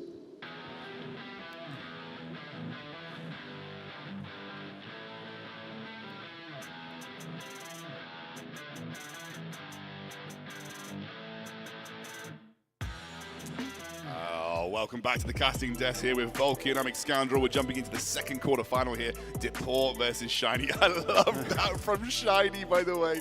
And just so everyone knows, they get to play their own accounts, the ones that they qualified on, the ones that have been grinding since the start of the game launch. And Shiny says DePaul, he's got a very, very expensive account. Maybe I can take him down.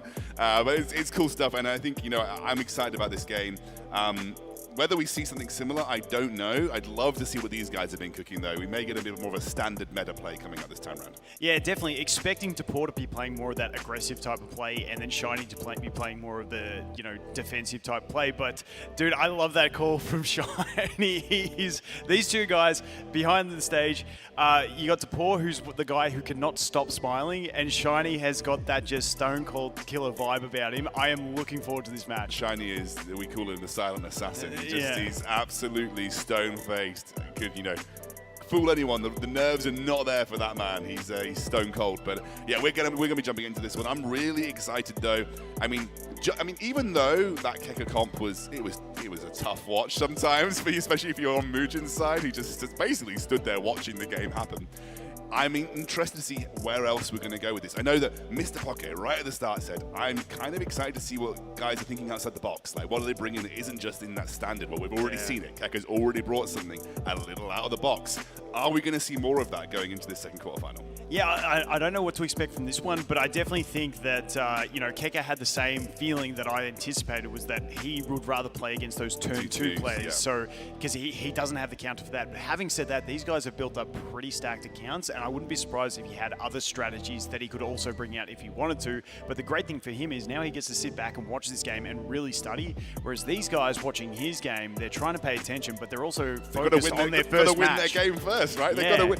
Obviously, you're thinking about what's coming up, but you've got to win the game in front of you first. And we are heading into that pick and ban phase here. Shiny versus Depor.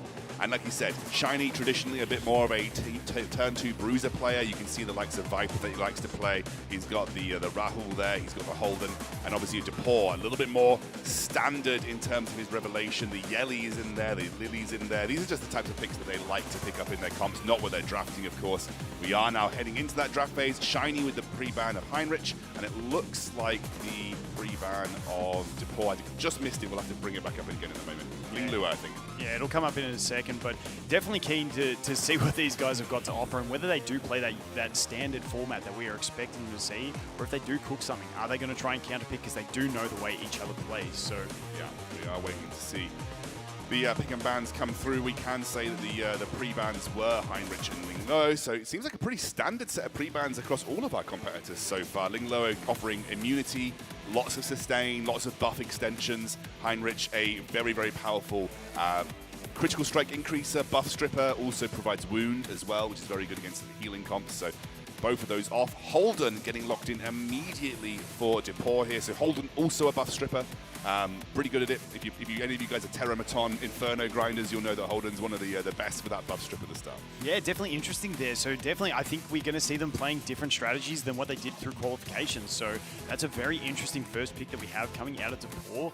Going with the Holden, Jeff, definitely a fantastic unit. Has the ability to reset cooldowns and also turn gauge for an opponent, along with the AoE strip if he needs to. Not to mention the attack break, but also the resistance down, making it easy to land the rest of your debuffs if you have any to go in there. Holden's S2 is actually pretty toxic. it's tough to deal with. It is a Doki Doki and Fushu locked in here for Shiny. So he's got, again, Fushu, you mentioned, was probably going to creep into these turn 2 comps a little more. Doki Doki's someone that has popped up more frequently than I thought she would. Planning for the longer form games, Doki Doki shines in the longer form, format. Yeah, Doki Doki definitely fantastic for these longer games. As she ramps up, obviously she's giving everyone more speed, more damage, and she just really scales well into the late game along with her cleansing. And then we see Depor come out with the Nahor, who I haven't really seen much in the PvP at the moment. He does have that skill 3 with the freeze and also the defense break. Does have the strip as well. Max Nahor and Max Yelly, by the way, for Depor. So those are the two, one of the two newest, or some of the two newest Animus that you can get available. Now Nahor, for those of you that don't know, kind of a mix of like Mio and Kraken to an extent. Like he's got a bit of a mix there. He can freeze, he can do big turn resets, push people back. So he's got a lot of turn meter control and a bit of CC in his kit.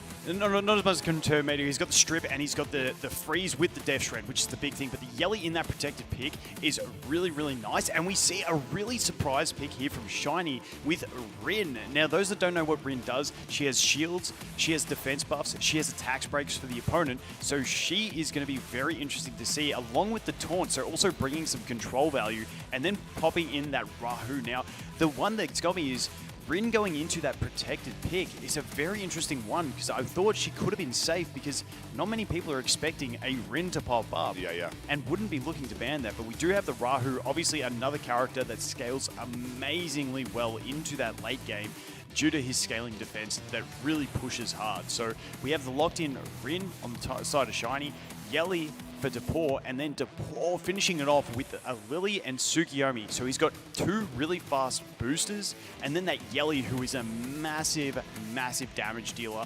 And then we've also got some extra control, and then the balance with the Holden. And we're going to lock it in with Viper at the end here. So a Bruiser, kind of very sustain heavy turn 2 comp here from Shiny, and Depor with a very speed heavy turn meter accelerant, kind of, I guess, Revelation Yelly build here coming out from Depor. So very interesting. If you're banning on Depor, I'm almost thinking banning Fushu. Just get rid of your Fushu or Doki Doki, but over on the side of Shiny, what do you want to get rid of? I mean, you could also ban the Rahu, and that is most of the damage on the team. I'm looking at maybe Tsukiyomi as being the ban, and it is the Tsukiyomi and the Doki Doki. So the thing with the Fushu is she can advance, and even though Lily is advancing, the thing about Tsukiyomi, she gives the full gauge, so you're getting that turn. So we do have Lily being the fastest character on the field. That is always what you want as a Lily for the most part. Then you're going to, I assume, I've seen Lilies do two things. Obviously, most start off with S2. I have seen some Lilies throw down the S3 to try and stop the ultimates from the enemy almost straight away. But yeah, that's not going to happen with 2 immunities on the team. We do have 2 lighthouses there. We also see a couple alicorns in this game, which we haven't seen yet. Now, alicorn giving you the ability to cleanse debuffs at the start of your turn, which is fantastic. And we're going to see Holden, and we're going to go for the immunity buff strip here, I would imagine. So he might also just knock a turn meter all the way back. Yeah, going for the twin trick there, or we could go the strip. Nahor is due to act next, so we are going the strip, and then it looks like we will go for that freeze and defense break. Oh, Rin's going to pop off here, purifies. Yeah, so Rin does have that taunt. We got the shields. Boom, and there we go, and taunting every unit. I know, I think Holden's the only one that avoided the taunt, was it? But we do have that alicorn that comes out. Coming in clutch there, allowing us to get that skill 3, and we do get the freezes off as well. And here comes the revelation. It was the taunt, so unfortunately that revelation not getting maximum effect there because we didn't get to do the AoE on the revelation, but getting some really nice damage into that Rin anyways. And he can also knock one of these 3 back all the way here. And increase those cooldowns. Yeah, so I wonder what we're going to go for. You've got 3 options, obviously, coming up next. You've got the Viper, you've got the Rahul, and you've also got the Rin. Obviously, Rin on lower HP as well. We could punch that Fucho back and just mitigate her possibility of actually getting those big shields and that speed buff out as well. And that's what he goes for. And both effects do land on that one, which is very, very crucial. And now we have the Rin. She's got the taunt and defense up. Going to go with the defense up for the team. Obviously, those guys are frozen. I forgot those are frozen, so they wouldn't even need to be a target for the pushback for Holden. And now we are cycling back over to Depor, who has Dispel and single damage ready to go. And we're going to go straight onto the Fushu, so trying to put a lot of pressure onto the Fushu here. Yeah, definitely trying to get that going here. And now we have the skill 3 available from the Lily. Going to reduce those cooldowns once again. Really, honestly nice having the twin trick there on the Holden, because now we do get the ability to use that reset again. Now, it's not going to be fully off cooldown unless it is max skilled. That we're not sure about. But if it is, we can just go ahead and reset another character. Now, we did see a few cooldown increases. I saw one resist, but I'm not sure exactly who that was.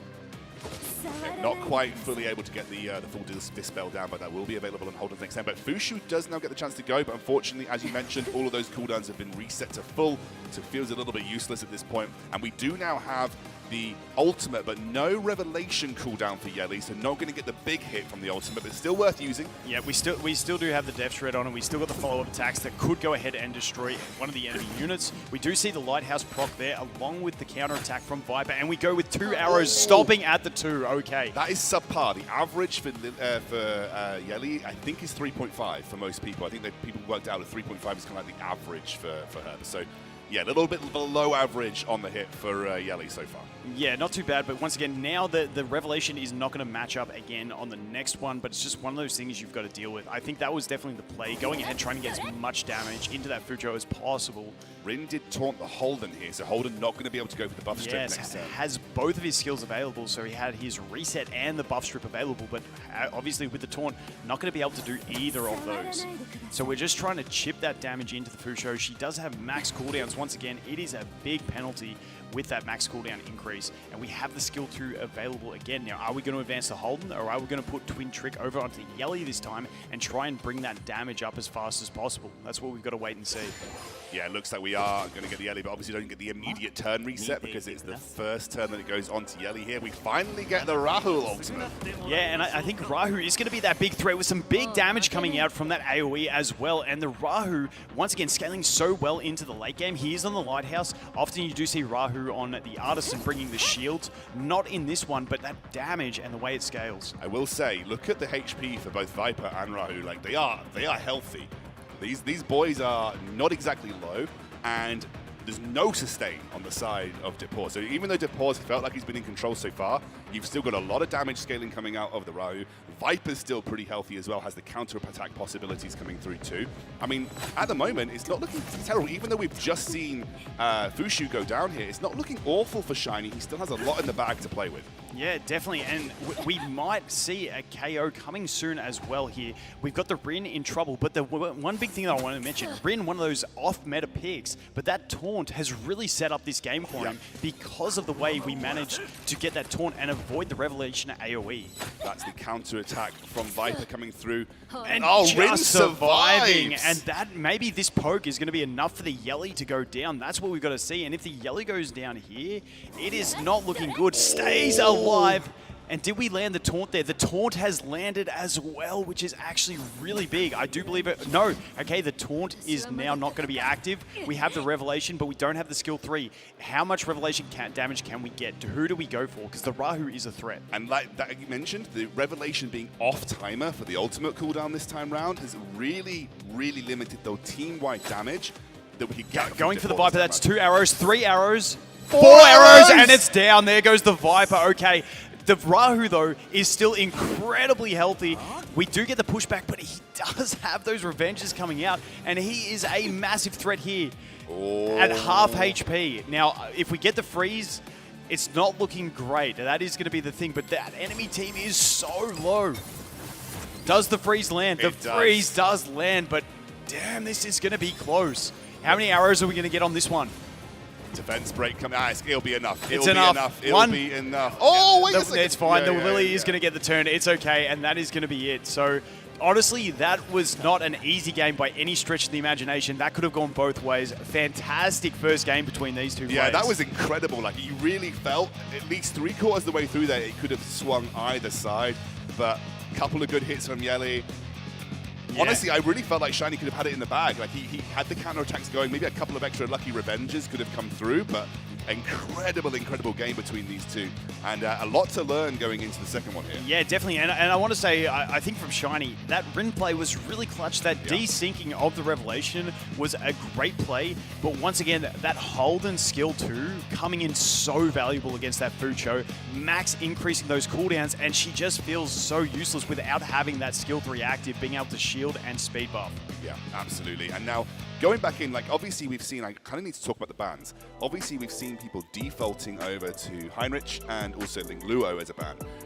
Is that going to stay the same? Because people have been so static on those bans, but it's not been flexible between games here. And I really have felt there are other key elements of these comps that maybe could be looked at. Take a risk. Go for something else that's a little bit out of the bag in terms of those bans. Yeah, I think at the end of the day, if you do ban something else, then your whole thought is, if they then pick this unit, is that going to be worse for me? And that's kind of the way they have to keep balancing through their decision-making process, because Ling Luo is just absolutely fantastic. Most of these guys will 100% have her skill 1 maxed, meaning she's getting that whale prayer stacking, which is then a cleansing option, plenty of healing, so she is a massive threat. And then Heinrich, we all know, absolutely massive. AoE strip, he's got strips on everything because it's a passive. The buff block, the heal block, he just has such a solid kit. So I can see us seeing those more, but you know, maybe they see a direct threat. Maybe we see the Yeli get banned because it was the biggest threat there. Yeah, I mean, obviously, if you're banning Yeli, there are other options you can bring to the table. She's one of the better Revelation users in the game. But, like, you know, you've got the Messiah, if you want to. He's only 2 hits, obviously, on his ultimate, but he's still defense break, passive ignore. It's still very, very strong. Obviously, there are plenty of other multi-hit, damage dealers that we can look at. I mean, people used to, right at the start, people were using Rosa, you saw a bit of Ziada, like there was a lot of these multi-hits that could be brought to the table, but excited to see what we go with this second game in the series. It did not feel one-sided. That's what I wanted to know. I think that's really important to note here. That did not feel like a one-sided game. It felt like a single bit of RNG, a single turn going either side. Either player could have walked away with that. Depor is 1-0 up, and we have the same pre-bans coming through, like you mentioned. You know, Ling Luo is strong, Heinrich strong. Like, if you let them through, you've got to be comfortable dealing with them, and right now it doesn't feel like anybody is. Yeah, no one wants to deal with that. So, like I said, I'm hoping to see Shiny if he has something else, but Shiny definitely counter-picking that Holden straight up. I feel like Holden was probably the most pivotal character for Depor, which in the last game, in hindsight, was a really great pick considering he's more of an aggressive player. We then see Depor coming in with the Doki Doki and the counter-pick of the Viper. Viper being a really strong unit in this game. The AoE strip along with the speed slow and attack break, also fantastic effects to have. So really great. And then he's passive, reducing that crit damage taken. Really, really solid. But he's already seeing, as I mentioned before, the way these guys can counterpick each other to try and really just disrupt their strategy. Yeah, absolutely. And we have the Fushu and the Rahu. Rahu goes in the protected slot here. I did feel like one of the more impactful units for when the ultimate finally came out, did the most damage. Obviously, Rin, I think, was also really impactful. But, you know, for Shiny, it feels like a very core part of his composition. Fushu getting locked in. Interesting, though, we got Doki Doki and Viper. That does not scream to me revelation from Depor. So wondering whether he has both sets of strategies in the bag, like he has another option that you can default to here. Yeah, definitely. I wouldn't be surprised if we do see some damage coming out from him in some of his next picks there. He's got his protected pick that he can still go through. I would say, yeah, the Yelly coming in, and then that Tsukiyomi. And once again, wouldn't surprise me if he did try and pick up that Lily again to have 2 boosters with his big damage dealer. But now he also has that Doki Doki who can advance turn gauge as well. So honestly, pretty balanced with that Yelly protected, so he's guaranteed to have some damage out there. But once again, Shiny with that protected Rahu, he does seem like he is built incredibly well on a fair bit of damage with that AoE. It was absolutely massive, so if he can, get a few of those attacks out early, could be a massive threat, especially now that he has the Holden on board as well. Yeah, we obviously haven't seen Lily go very early on in these drafts so far. Waiting to see what Shiny looks to round things out with. I would expect something like Sustain to come through, a bit more Sustain, maybe like a Sanya. Sanya gets locked in, and Hoyen. So Hoyen obviously being released in combination with Holden on those banners. Hoyen, the revenge, kind of like the revenge ultimate. She's got the ability to kind of prevent cheat death. Obviously, it can get stripped away, but interesting. Yeah, Hoyen, one of those ones, if you don't have a counter for her, she can completely swing games, and we've seen that in some online tournaments. Don't forget that if she does manage to kill an enemy, she does get the revive, so she can come from a 1-4 down, she can revive her teammates, get a couple kills, and completely swing momentum, which is something I'm hoping we can see some action on today. Some really, really cool adaptations in these drafts here, though, Vulcan. Obviously, the ban's coming through. Looks like the ban was on. Ooh, and Doki Doki coming out first. Sorry, that jumped straight into that game, going straight into the Viper as well. Going to be able to strip that one immunity that's out there, but that slow and attack rate coming out too as well, which is really nice. That speed slow, fantastic. Going straight into the AoE freeze as well, missing it on the Sanya. That's a big one to miss over there because she can cleanse her teammates. Let's see how big this revelation here is. This is what we're expecting to see. Obviously, looking to see who you want to prioritize the target for. You do get the follow-up. We've got 3 lighthouses. The only one not on lighthouse is the Sanya. What kind of damage? It is big! And there goes the Holden. That was big damage. Now, we do have the revive available. Do we want to use it right now? Or are we going to go for the cleanse? I think you've got to go ahead and pick up that revive. Then it will probably cleanse herself and the Fucho. And that means the Fucho can then follow that up with her shield, get the speed buff. So maybe we just go straight for the revive and try and really conserve our energy here. So definitely have to think about this one. But that Kraken play, missing the freeze, very frustrating on that one because Sanya, the most pivotal unit to miss it on. And we didn't actually cleanse the freeze, unfortunately. So that is very unlucky. If that freeze had been cleansed, would have been a great situation. A full set of turns available here for Depor, and I think Shiny just shaking his head. He knows that unfortunately in this situation, he is not in a good spot. Obviously, we've got the double freeze from Kraken. This is not looking too hot if you're Shiny in this situation. You are definitely going to struggle. Obviously, even though we've lost Revelation, we still have a lot of single target damage. Everyone's on very low HP here, and we are going to take out the Rahu. So the main source of damage is now down, and I think for Shiny, having just used that to revive, not in a hot spot. Yeah, unfortunately, that missed cleanse, and I think that's what he was pondering. Will the cleanse get onto the freeze? And unfortunately, it didn't, and that's really cost him there. It could have been a completely different game if he had have managed to get that cleanse off of the freeze, but this is almost looking like a finished game, depending on who we snipe with this Yelly. Oh, we've got the skill 3 available, and that is going to be the end of it right there. Boom, and the follow-up on the Sanya, and that is game. So that is Depor coming in and finishing it off. Yeah, and there you go. And that shows you the power of a well-built Revelation kit as well. And, if you can get that Revelation user ahead of the turn, even with the lighthouses, they were almost dead after a full Yelly barrage there. Yeah, and the big thing there was that Kraken play was really nice. Obviously stealing the Viper from his opponent in the pick and bans, but then making real good use of it, having a speed tune with the Viper, stripping that immunity, going the AoE freeze, got unlucky on the Sanya, but returned the luck with the cleanse, not hitting the right debuff. Yeah.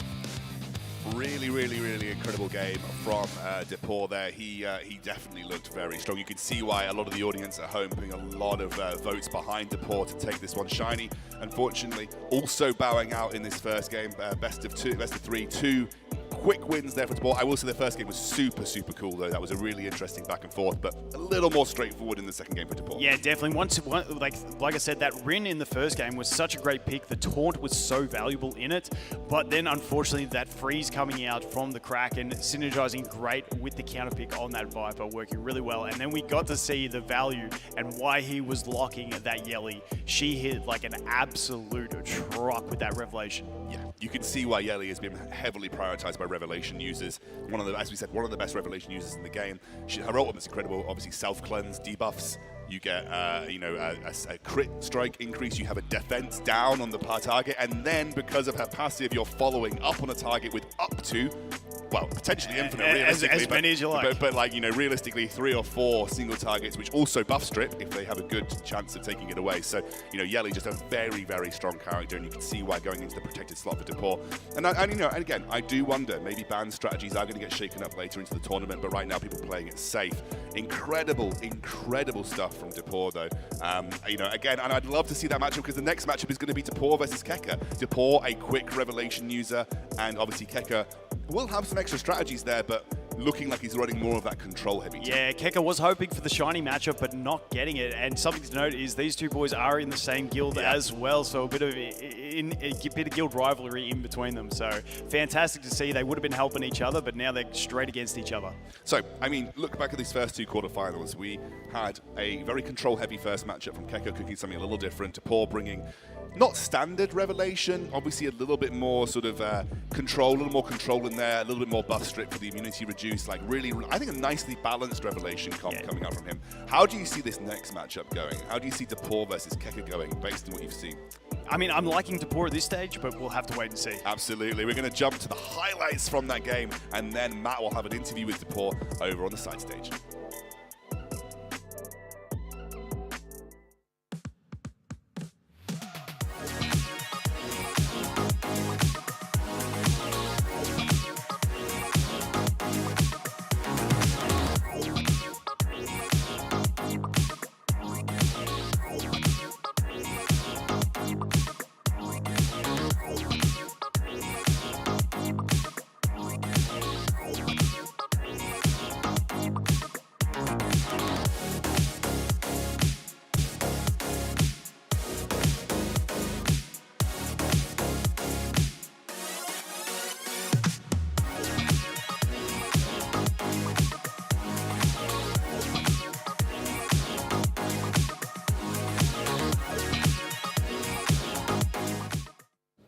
I'm joined here with Depor after a 2-0 victory. The first game was relatively close, but that second match was just a wash. Very dominant victory. Congratulations on the win. Now, with that win in mind, you're going to go into the semi-finals. Are you feeling a little bit more confident now? It's always nerve-wracking to compete on these events, but I'm here to win, so I'm hoping I can do the best I can. Oh, speaking of winning, you did win that last match. In your opinion, what do you feel like was the most important character throughout that entire best of 3? Because there's a little bit more of a control style coming into that second game. To be honest, every single unit has its function. But if I had to highlight someone, it would be Jelly, just because I like her, just because I love the character. And yeah.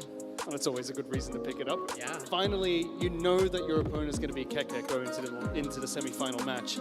And he had something very unorthodox planned for the first game. Are you excited to go up against him or feeling a little bit scared after what you saw from round 1? He's my guildmate. Since the start, I saw it as inevitable that we will face each other. I was hoping he was on the other bracket, on the other side, see him at the finals. But we're on the semi, and well, let's just do the best, Well, we'll get to watch that match later on during the semi-finals. Congratulations again. Best of luck in your match against Kekker. We're going to go into a very quick break. We'll be back with game number 3 of the quarterfinals right after this.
With 2 matches down, we have locked in 2 players into the semi-finals who have both completely locked at least $4,000 each from the prize pool of $30,000. But we still have 2 more quarterfinal matches to play to decide who is heading into the final semi-final.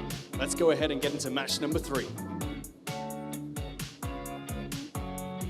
Up first, we have Yongyo.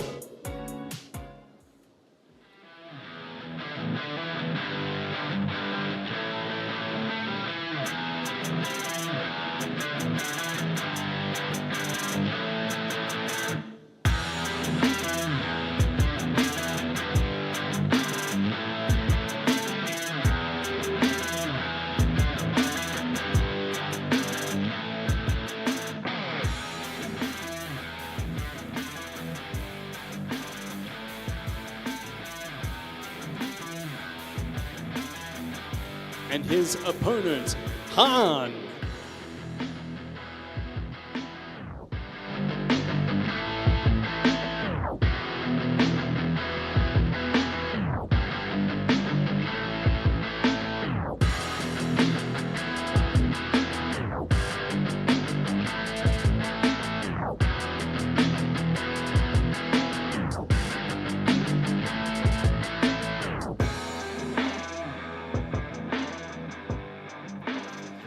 Well, we just had the first 2 players move into the semi-finals. We still have 2 more slots left in the semi-finals. 1 from this match and 1 from the next.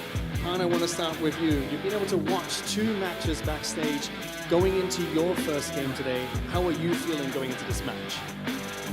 As you know, I'm clearly the underdog here. So I'm just here to prove people wrong. Okay, underdog mentality. Youngyo, what about you? Do you feel like you're the underdog here or the favorite going into the match? I definitely feel like I'm going to be the favorite here to win the match, so I hope I can prove that. Well, we're going to go into match number 3 and find out who is heading into the semi-final. Gentlemen, please make your way to the stage.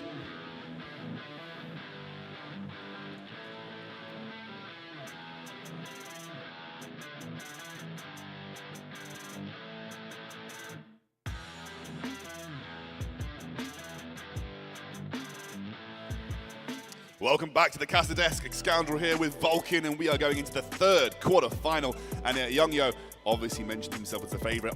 Fan favorite as well, very highly voted for behind the scenes in terms of an overall winner. You talked about Kekker. I think the other side of the bracket for everybody, there was only me that disagreed with Kekker. Everybody else, Yongyo on the other side of the bracket there. So he is probably coming in as the favorite. Han, definitely that underdog scrappy mentality. Tell me a little bit about what you know about these guys. You know, what do you know about Yongyo and his play style? And if you know anything about Han, or you're just waiting to see what he brings to the table. Yeah, I think with Yongyo, he's the stereotypical guy that we think about when we say revelation player. This guy is, or at least was, we've got to wait and see what he's cooked this time, but he is the typical revelation player. He's got 9+ units possibly built on revelation, super fast revelation as well, and his general strategy in the past we've seen has been just revelation and win. So keen to see what Han has, if he has some sneaky strats. Hopefully he's been able to farm up some of those lighthouses, maybe get some bloodbath and sort of counter that. I don't know if we're going to see as much scattered play like we saw in the last 2 matches with different strategies. I'm anticipating more of a linear play, but we'll have to wait and see. Yeah, well, as you said, we have had surprises in both matches so far, so excited to see what comes to the table. You can see here Yongyo, some of his favorite units in the game. Freya, you've got obviously this, is that Silence there? You've got Lily, so he's got some interesting favorites. Yeah, RC77 as well. All these multi-hitters on their skill 3s that he uses on Revelation. Non-standard ones that you don't normally think to. Exciting stuff. We have a different switch up in bans here for the first time ever. Pre-bans coming through, slightly adjusted. We have got a Mia first ban coming from Han, and then we've got a Lily ban coming in from Yongyo. Yeah, and believe it or not, the ban of the Mia, another character that can actually run a cheeky little revelation if you want to. It is a 2-hit, both hits able to strip and push back the enemy. So, you know, those 2 hits with the support could be a little bit of a threat. And then obviously the Lily ban.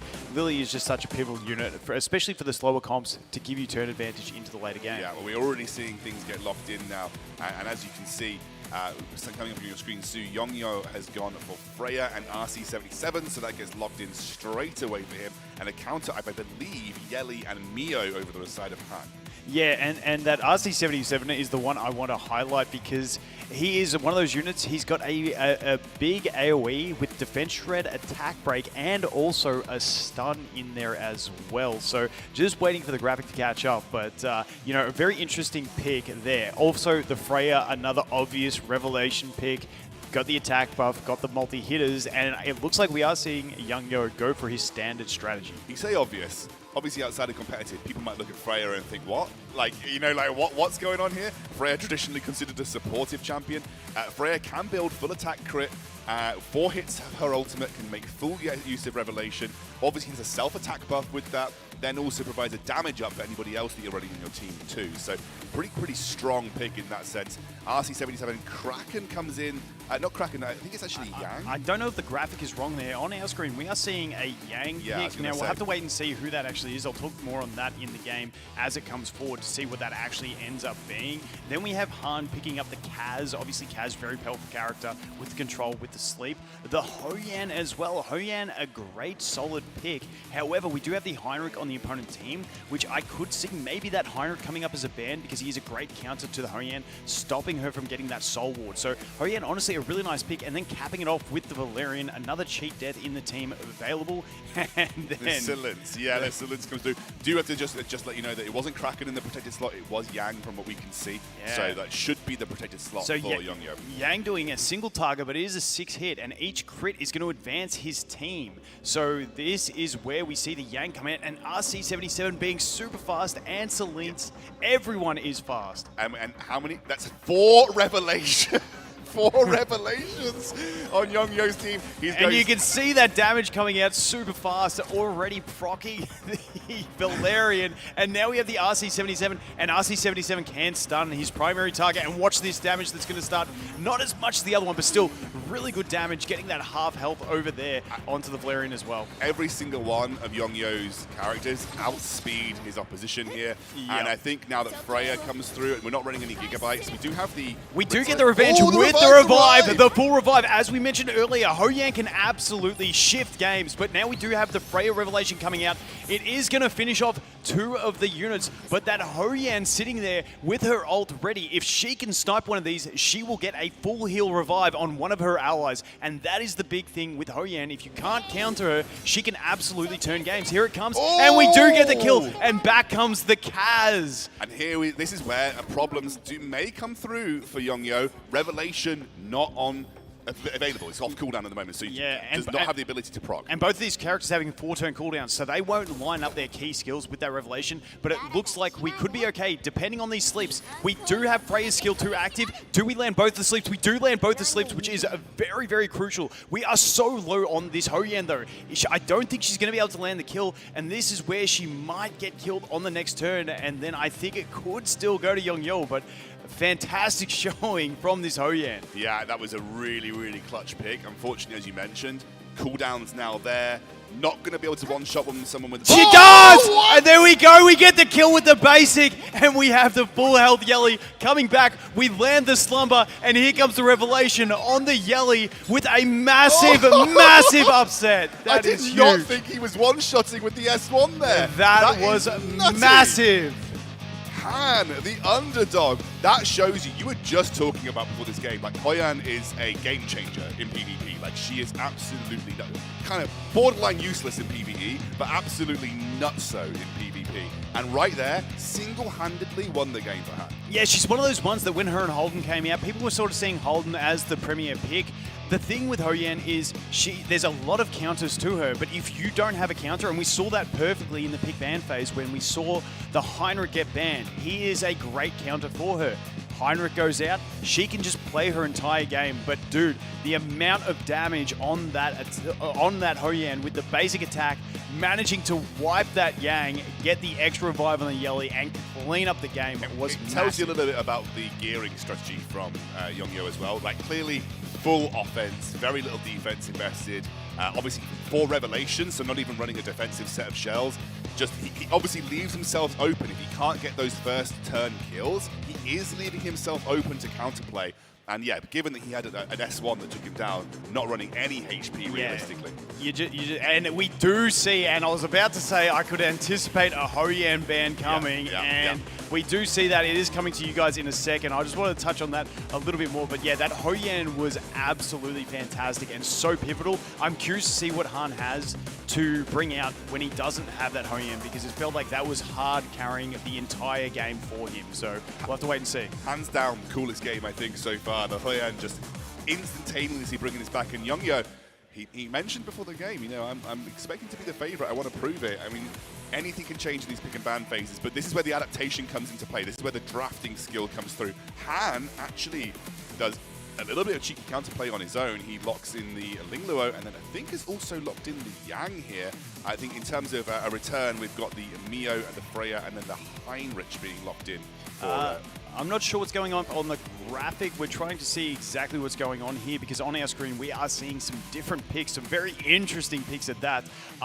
So we do have the Lingluo and the Yang definitely coming out from the Han. Now, something to notice that you can't see on screen at the moment, but I believe that Yang is still 3-star. Yes. So that Yang, the whole counter pick there is to stop that turn advance that he does bring. But we saw that Youngyo, his whole team is just so fast. Yeah, and we're going to get the rest of Han's comp getting brought in. The Lily actually being Han's protected pick rather than Youngyo. Yeah, we're going to see it switched over to Mio here, and then we're going to see the rest of the draft filter through pretty quickly.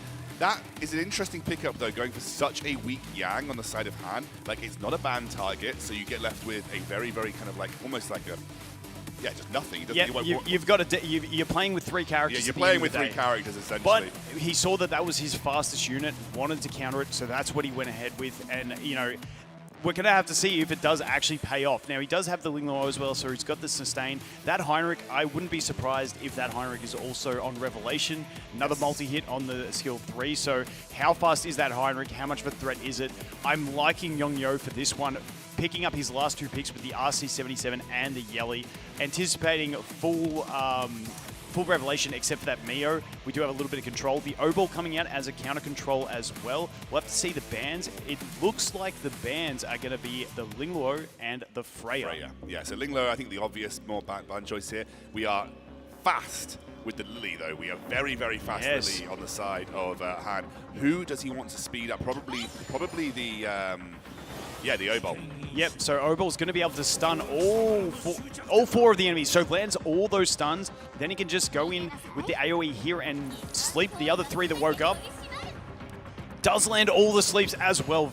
Very strong play. Now, just the thing to note with that Yelly, her skill 3 does cleanse debuff, so that attack break sometimes going to be good in other situations, but Yelly doesn't really care about it. We do have the stun available again if we want to overlap to lock out that Yelly, because if she moves, it's going to be threatening, but we do go the basic. We land the poison. Can we land the sleep? We do. We do. Okay. Very, very important. Now, the awkward thing is we don't want to use that skill 3 for cooldown reduction because it's going to wake them all up, and it's not going to advance O-Ball enough, so we do opt for the basic onto the Mio. We have the Yang now. Obviously, Yang not doing much in this situation. Yang under-leveled, under-geared, but if we do land some lucky crits with this skill 3, we could advance our team forward. Now, the O-Ball is in a great position here as well. Oh, we go for the attack buff. Okay, we go for his skill 2 instead, and now we can go that skill 3 stun again. Oh. And we do pick it up, and everyone is stunned. That Yelly is so incredibly low. Now we get the cooldown reduction over onto that O-Ball. He is going to advance as well. We kill the Yelly, and now we can go ahead and sleep that Mio, who is a threat. RC wakes up. Now we can go ahead and basic attack into the RC or into the Heinrich. And this is where they are. The thing to remember is they are all in Revelation. If 2 of them get in turn, it is game over. But we're going to have the skill 3 again, pretty sure, are we? Oh, no, yes, we do have the skill 3 available on the Kaz, and there we go, we get the full team sleep, and we have it available on the O-Ball as well. Opting to double up, do we land the stuns? The RC is going to have a chance, but it's going to be too late because we will get the chance to sleep it again. Doesn't do any damage here, but we do have the Lily. I mean, Heinrich is dead, but they're going for the RC. He gets slumbered by the Kaz. And we get the kill, and down. Oh. And there it is, the game. Han getting excited. Get around the man. Fantastic effort. The underdog coming through with some fantastic play. Keeping in mind, he only had 3 characters to play with. He literally had 3 characters to play with in that game. Unbelievable.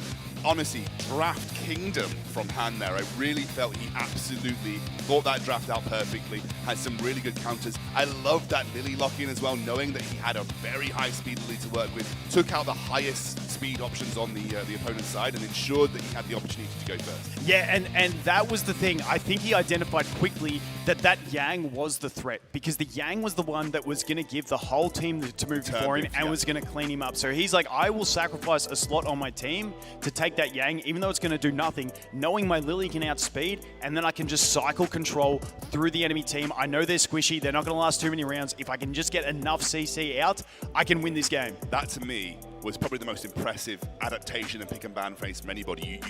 You pick a level 3, level 1, 3-star, level 1 Yang. You're thinking, what? Okay, you've just gimped your team, but now, did it for a specific reason, knowing that was the linchpin of that revelation comp coming out from Yongyo. And Yongyo is out. He's out of the tournament. He was the fan favorite pick behind the scenes.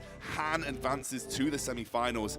Really well thought out. And again, another player coming from that big clan over on the European server, where a lot of that theory crafting has taken place here. Yep. Incredible stuff from these guys. They have really cracked that thought about the game, how you approach the game, how you adapt, what else you can bring to the table. Yeah, definitely. And like I said, I'm absolutely gobsmacked at his options that he had. Obviously, he used the Hoyan. I thought after that Hoyan option was gone, I didn't think he was going to have the second win to come back once that got banned, because we saw that pre-ban coming, but then having another strategy to counter your opponent, absolutely fantastic. And once again, having that really fast Lily in the locked position really just saved him the game as well. Yeah, the draft phase was unbelievable from Han right there. Really well played. And again, this is what I love about Theria. It's as much a chess game as it is about what you do in game as well. And even then, executed perfectly again. I actually felt like Obel had his S3 up more than he didn't in that game. We're going to see some key highlights from that match. Our third quarterfinal done and dusted now. Congratulations to Han. Let's look back at his victory.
Welcome back, everybody. I'm joined here by Han after a really decisive win in that last best of 3. Han, I think you lied to me, because pre-match you said that you were the underdog. It did not look like it during that game. Yeah, I was underdog because I'm saying that because of the votes and the projection. He had like the highest, it was 21%, and I had 7% of the votes. Also, the casters also projected Yongo to win.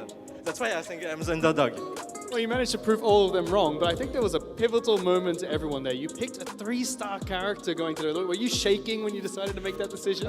No, I was shaking after the game when I realized I won, actually. But the 3-star Yang pick is because I actually prepared, from the qualifiers, I prepared an anti-strat for the Revelation players. And there were 2 or 3 picks that countered this anti-strat, and Yang was one of them. Actually, when he picked it in the first game, I was really scared because he never showed it, and that's why he was confident in before the game. Well, it turned out it worked really well for you in that second match. Clean 2-0 victory in that best of 3. You've locked in your spot going into the semi-finals. Do you still think that you're the underdog now going into that? It really depends on who will win the next match. Let's see. Well, we'll see in just a bit. We're going to go ahead and take a very quick break. We'll be back with the final quarterfinal match after this.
final matchup is in that last semi-final match. Let's call out the last two contestants in the quarterfinals. First up, we have Sarun.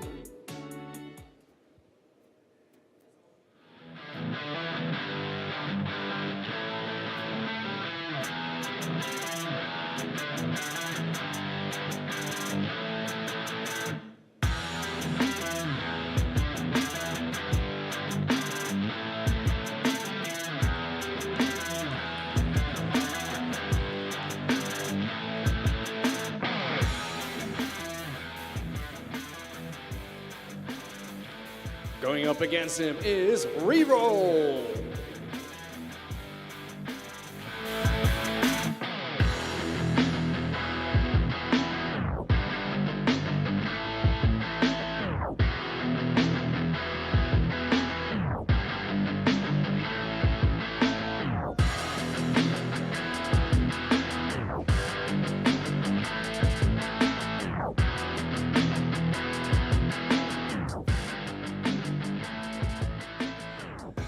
Well, gentlemen, we already have 3 players locked into the semi-finals.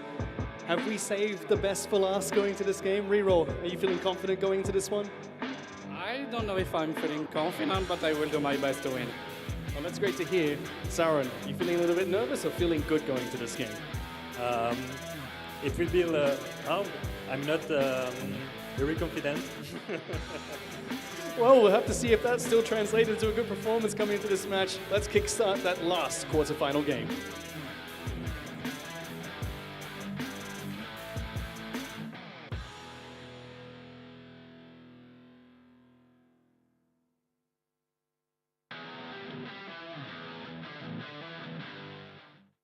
The last quarterfinal, Vulcan, we are here. Reroll versus Sarun, both from the same guild over on the European server. And yeah, I mean, it's looking pretty good for big representatives on this side of the bracket as well. Yeah, I mean, I'm excited. I don't know too much about these guys. I don't know too much about their strategies. I know we've got a kind of a turn 2 versus a revelation guy, but let's be real. We're throwing that out the window for these games so far because it hasn't really been the case for any of our matches. How do you feel about this one? Yeah, this one I'm just not going to say anything. I'm just going to wait and see how it pans out because, like you said, we have been seeing some really interesting plays. And can I just say, I'm still on a high from that last game. The Hoyan, the 3-star Yang, fantastic. These two guys, we are looking at Reroll as being more of the aggressive player and Sarun as being more of the defensive player. That's in the past. Once again, maybe we see some change-ups on that one, but they are both from the same guild, and you think these guys in their guilds would have been helping each other with their strategies. We did see in some earlier rounds, you know, some of those alicorns come out built as a counter to Kekker's strategy that maybe they knew within. So maybe these guys have a deep insight, and I'm curious to see how they try to counterplay each other. Yeah, I know. We are heading into the pick and ban phase for this final quarterfinal so far. You can see some of the favorite choices for Sarun and Reroll so far. Sarun with the Tiamat, the Rahul, you know, those kind of picks that you expect to see in a more defensive bruiser type comp, and then you've got, is that the Bjorn? Like, I don't see too much of that. Because he scales with that HP goes up, he's absolutely fantastic as well. He does have the ignore passives as well, which is a great effect. But we do have the pre-bans coming in, with the pre-ban of Tiamat coming from Reroll and Yelly coming from Soren. So definitely trying to counter those core play styles of turn 2 versus turn 1. So, you know, very, very safe pre-bans based on the strategy they know about their opponents. I was hoping we'd get to see a Tiamat come in today, but it's not going to look like it's going to happen this round anyway. Yeah, we do get a first pick of the Freya here on the side of Reroll. So obviously Reroll being the more revelation-y style player, he's going to lock that in, and that is obviously a pretty cool pickup for him. However, things like Ling Luo, Heinrich are still open. So some of those big picks, that people have kind of wanted to prioritize beforehand have come through, and Lily and Ling Luo come through for Sarun here. Yeah, two very safe picks in the current meta. Lily, obviously, everyone at home probably heard something or two about Lily along the way. Two fantastic characters with the Ling Luo. As we've mentioned before, her healing, her cleansing, everything she brings to the table is absolutely fantastic. And then we get the next two picks of Tsukiyomi and the protected pick of Heinrich. Heinrich being a very pivotal one as well, able to run on that revelation. Tsukiyomi, massive booster, give someone a turn. get that attack buff, and away you go, you're cooking. So we've got two really good attack buffers on the team for reroll to play with his Revelation plays. I wouldn't be surprised if we just saw 2 more Revelation users, multi-hitters, AoEs to try and clean up this game. I would anticipate that Tsukiyomi being a super fast character for those boosting capabilities. We're going to see protected pick coming through now from Saren, and it looks like it is going to be the Holden, and he is going to be going in with the Viper as a follow-up here. So again, counter-attacky, a bit more bruisery, a bit of a strip coming through with Holden. Obviously, there's a turn meter manipulation on the S2 as well. Have to see what this comp rounds out like for reroll. And he looks like he is going to go for something slightly off the wall. So we saw this from Youngyo a little bit earlier in terms of Revelation users, but it looks like it's going to be RC and it's going to be Obol. Yeah, now quickly about that, Obol, if we know he's a Revelation player, another one that does do multi-hits on that skill 3, and that's the crazy thing about this Revelation play. Anything that has multi-hits is able to do it, and it does look like we will be seeing a very uniform Revelation play coming out in this one. And RC77 having that multi-hit, Death Shred, attack break, he's got the stun for a single target, really fantastic. Now over on Saron's team, you know, that Holden and Viper kind of doing the same sort of thing. We've got AoE strips, we've both got the attack break, we've now got a speed slow, res down. Holden being very valuable with that pushback as well, and it does look like we are going to see his final pick being a pivotal unit in the Veronica. One unit that is absolutely vital for cutting between your opponent's Revelation plays. Wouldn't be surprised if we saw the Veronica banned. We'll have to wait and see, but Veronica is a massive threat. Were you mentioning before the show began, we were expecting to see some Veronica in the tournament thus far. It looks like the bans have come through. Looks like it's going to be Lingluo banned and Tsukiyomi banned. So, yeah, I mean, it's expected for reroll's side, but yeah, it's going to be the Lingluo that comes through, which does mean that we get to keep Veronica on the field here. Yeah, but we don't have any sustain, so that's where the ban of the Lingluo comes in. We do go straight in for that Freya on the Revelation, doing about 40% HP or so on everyone, which is big. But then we do get that Veronica cut in as she gets the advance when she's hit. Now she can use her skill 3, put that ward on her entire team. The problem is we do have the Heinrich on the opponent's team. So the Heinrich is going to be very important for stripping those buffs. We do also have the Obol as another way to strip those buffs. Plus we just have the raw damage coming in here. Yeah, we do have obviously Heinrich come through, but it looks like Lily has crept in between Heinrich and Obol on the turn meter here, so maybe Lily gets to go first in this situation. Yeah, but the Heinrich is on Revelation. If he strips these, if he strips the Soul Ward, it's just game over here. So let's see what he gets. No one goes down. No one goes down. But Obol does manage to come back in. The speed just dropping off from Lily. Holden has lost the Soul Ward though, so the Holden is going to go down by the looks of it. We do have the Amber proc on the Viper, so Viper is going to get round to his next turn, but it is not looking good. It looks like we will see the first Revelation really come through in this one. We can opt to get rid of the Lily if we want to, but we do go for some damage into that Viper. I suppose, yeah. And I think that's going to be it. There's not much else you can do about that, and that is the true power of that Revelation coming in. And once again, I think we were in a pretty good position anyway, but that Heinrich being able to strip the Soul Ward, absolutely fantastic to allow you to gain those kills. Yeah, I mean, obviously just a really well speeded team from Reroll as well.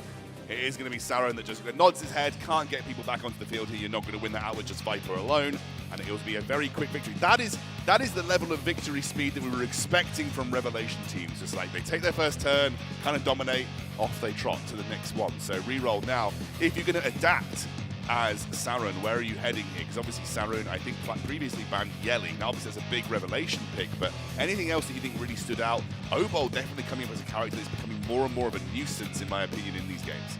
Yeah, he's annoying, but I don't think he was the massive threat. Maybe he goes for a different pre-ban, but we'll have to wait and see. And the pre-bans do come in, and it looks like it's going to be Tiamat and the Yelly pre-ban as well. So that's what we're going for. I don't know. I mean, and we've seen it before, is maybe he counterpicks the Heinrich, because the Heinrich is a massive threat, and if you can counterpick that, and then maybe if he has, we saw it in the previous round, the Hoyan build, that could be another fantastic option for dealing with these type of plays. But we just got to wait and see how these picks come in. So as you can see, we do have the Yelly and the Tiamat as the pre-bans coming out. That game was absolutely just one of those quick Revelation games that you really expect. Now we do see that first pick, Lily, coming in as to be expected. Lily is a very strong unit. Unfortunately, she didn't get to do much in the last game, but let's see how we go in this one. Yeah, and what we see is going to be Freya Tsukiyomi again, so very easy pickups. It worked for him last time. He's not going to have to shift things up, and we'll see how we respond from Sarun here. It looks like potentially he's thinking about rejigging the way he approaches the draft, waiting for him to get those next two lock-ins in this draft phase, just to see what he ends up with. Yeah, definitely. And the thing to note was how fast that Freya was in the last game. So we banned the Tsukiyomi last time because she was a threat, because we know Tsukiyomi is probably going to be the fastest unit, but that Freya was still just so fast that it just makes it another massive threat. And it's how we're going to deal with that, because we did have the nice counterplay of Veronica last time, but it just wasn't enough to get us through. He is going to take the Heinrich and the Ling Luo, so two power picks locked in. Ling Luo protected this time round for Sarun, so definitely a shift up in strategy. You no longer have the guaranteed strip from the Heinrich now, so it's going to have to be reroll, rethinking how he approaches this next phase of the draft. Yeah, definitely. When you're playing that sort of turn 2 tanky type thing, when you have no sustain, it kind of falls against your strategy. So definitely a good option in that Ling Luo going into the pick over there. So I think that's a great protected change for him in this one, and hopefully it can pay off. We'll see how he responds. Reroll goes straight for Yang in the protect spot. Now we've seen how Yang works in Revelation comps. We saw it from Yongyo earlier on, and we also have Obo getting locked in as well, but Yang protected, so we'll not be able to get rid of him. We're expecting him to be very quick with those six hits to push the turn meter up. And as I mentioned, we think Tsukiyomi is going to be super fast. We know that Freya is super fast. There is just a lot of speed and turn advancement in this team. I wouldn't be surprised if we did see the Veronica come in again, but is she going to be able to protect that team enough to make it worth it? We shall have to see. We're looking for, I think it's going to be Holden and Veronica. Again, we're just waiting for Sarun to make his final choice and lock those in. Looks like it will be Holden and Veronica to round out Sarun's comp, which actually looks pretty threatening. I will say, depends on how the Heinrich is built, but it does look relatively threatening overall from Sarun, a relatively good adaptation. And then it's up to a reroll for his final pickup of this draft phase. Yeah, definitely. The Veronica just being a must-pick in these situations. I'm wondering if he just bans the Veronica and can cleave the whole enemy team before they actually get a turn. That's what I could maybe see happening based on how much speed we saw. And then we also have that Yang as protected, giving us even more speed in this one. So we'll have to see this final pick, which is going to be the RC77, once again, getting more Revelation damage in there.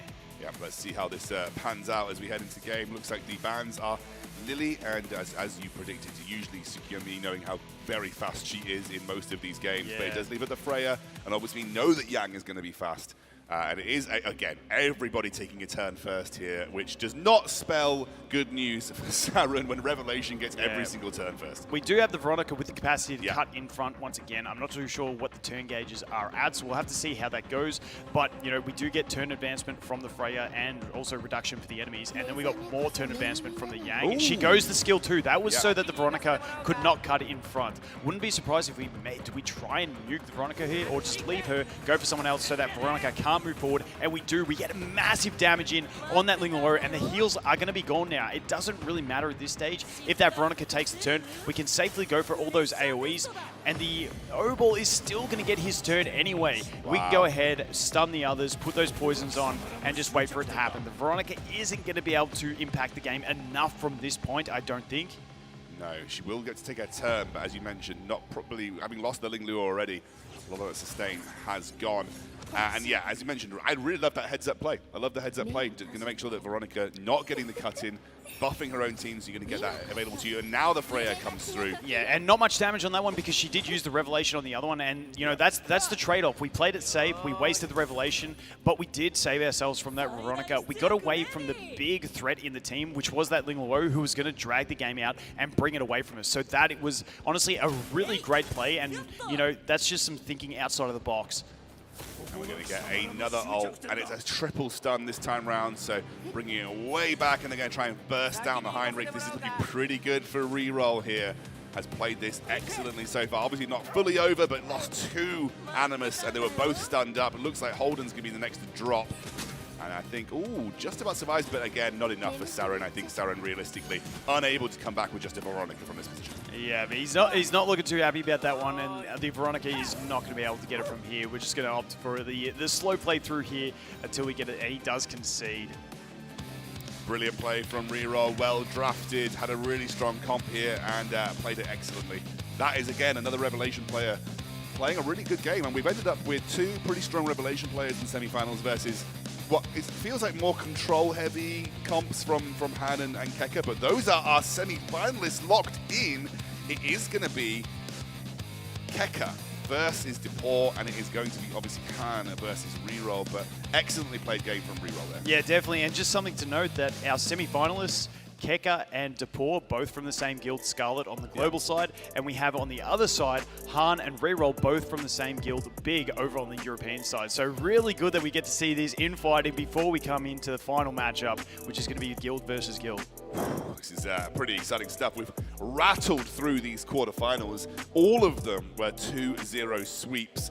Not much chance for coming back, but we are now entering to that stage of the game where, you know, we've got those strongest four coming through. We're expecting a little more back and forth between the competitors. We will be having the semifinals today as well, guys, so they will be taking place today, a little bit later on, and you'll get to see who is going to be advancing through to the final by the end of this first day of broadcast. But an incredible couple of quarterfinals, and that one specifically never really felt, again, a little bit like our first game. Didn't really ever feel like Saren had much of an in that situation. Yeah, unfortunately not. So, you know, two very dominated games and then two very, you know, well-competed games coming out of that one, which is always great to see. We've seen it all. We've seen, you know, off-meta type play. We've seen the straight Revelation get through as well. So looking forward to these semi-finals. That felt a little more standard from Reroll, though. Didn't really feel like there was too much out of the box for him. That's what looked like your more standard Revelation comps. You know, he kind of playing what you might have expected people to be playing coming into this. And again, I think just built well, high speed.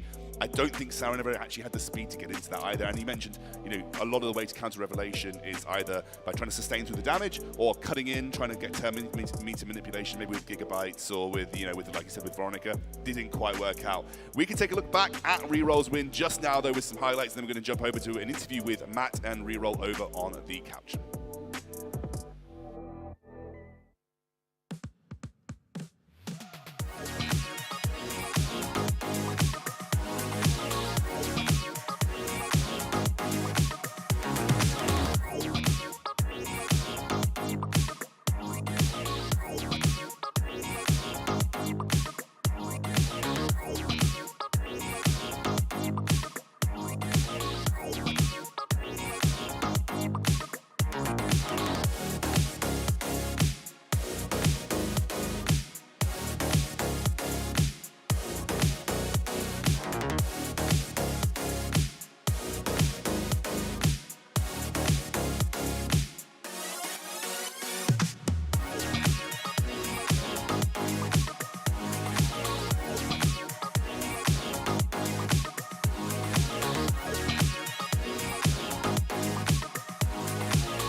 Welcome back, everybody. I am joined here by Reroll after a decisive 2-0 victory in that best-of-3 match.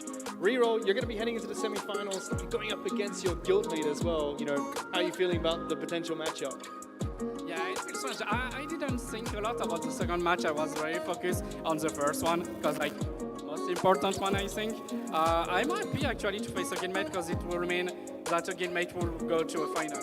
If it's me, it's good. If it's Anne, it's less good, but still good a bit. Well, we can focus on that last match, specifically in game number 2, when the game started and you just saw the turn order was you. Did you feel like that's it, you've got a lock?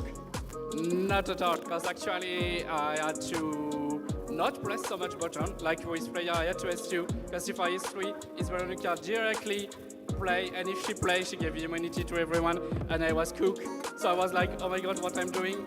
But I got lucky that Yang pushed enough my team so that my Obol can play before her. But yeah, it was good to play first, but was not safe. Well, it worked out in your favor. There was a very decisive match in game number 2. Now going into the semi-finals, we've seen lots of players in the quarters already unleash something special in the quarterfinal matches. Do you have something special planned for the semi-finals, maybe? Yeah, sure. I still got a lot of units that I didn't play since he picked the same unit, so I cannot pick the same unit. But I got also some units. I hope I can pick some spicy units. It depends on Anne. Well, looking forward to see if you have any more spice coming out in the semifinals. We're going to go ahead and take a break and start those semifinal matches right after this. Yeah.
Welcome back to the EWS 2025 Global Invitational. I'm Scoundrel Jumbo Vulcan. We have had every quarterfinal now. We know who is in the semifinals, and we are jumping into them straight away. First up, obviously, Kekker versus Depor. That is going to be an interesting one. And as you mentioned, kind of a fun guild fact. Both semi-finalists coming from the same guilds on either side. So we're guaranteed a big guild versus guild matchup in the finals, but specifically, they've got to settle who's the best in their own guilds before they get there. Yeah. Guild versus Big versus Scarlet is going to be the grand final. It's who's going to win amongst themselves in this meantime. That's going to be the very interesting one to see.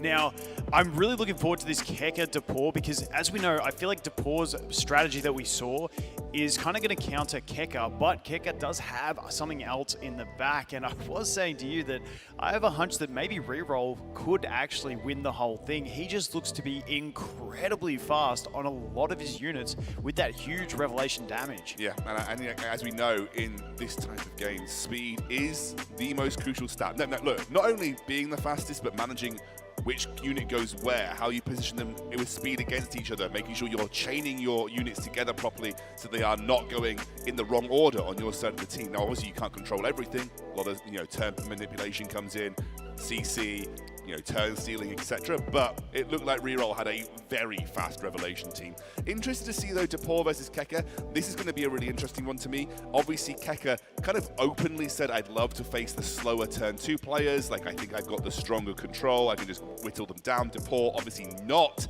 a turn 2 control player. A little bit more in the line of Reroll with those revelation options. I don't think we saw all of Depor's revelation options, though, there. I feel like he brought a very specific style to that match against Shiny. You would think he would have more classic revelation options in the tank if he wants to come to this matchup as well. Yeah, definitely. But and I think both of these players have something in reserve. So I'm thinking we could see something new yet again in this match. And that is what makes this exciting. Now, over on the stage, you can see behind us, we've got Matthew ready to chat to the semi-finalists. So we're going to chuck it over to him.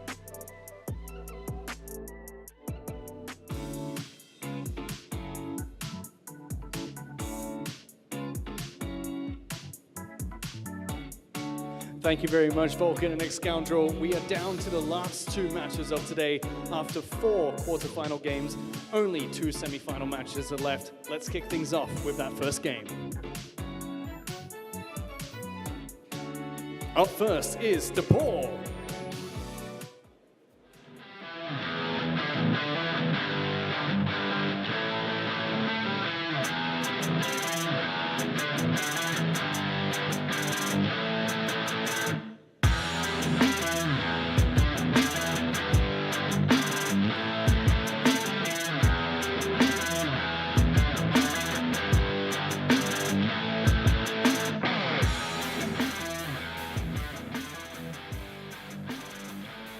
His opponent and winner from the first match is Kekker.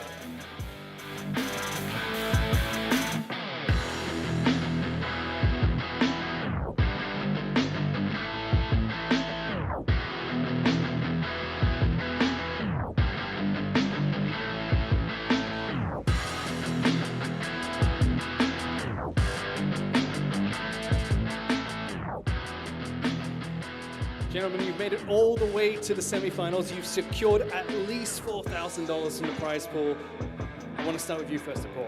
You've been so happy this entire tournament so far. You seemed really happy walking out as well. Now you're up against your guildmate for a spot in the finals. You feeling a little bit less nervous now and more excited for these matches? Well, I'm now just having fun, to be honest. I'm really excited, and let's do our best. Well, that's a great place to be. Kekker, I've got to ask you again. You told me you were cooking something for match 1. You definitely did. Is there any spice left for the semifinals? No, he's faster than me. I'm cooked. Well, let's see if that's how it pans out. Let's get into our first semifinal match. Gentlemen, please take the stage.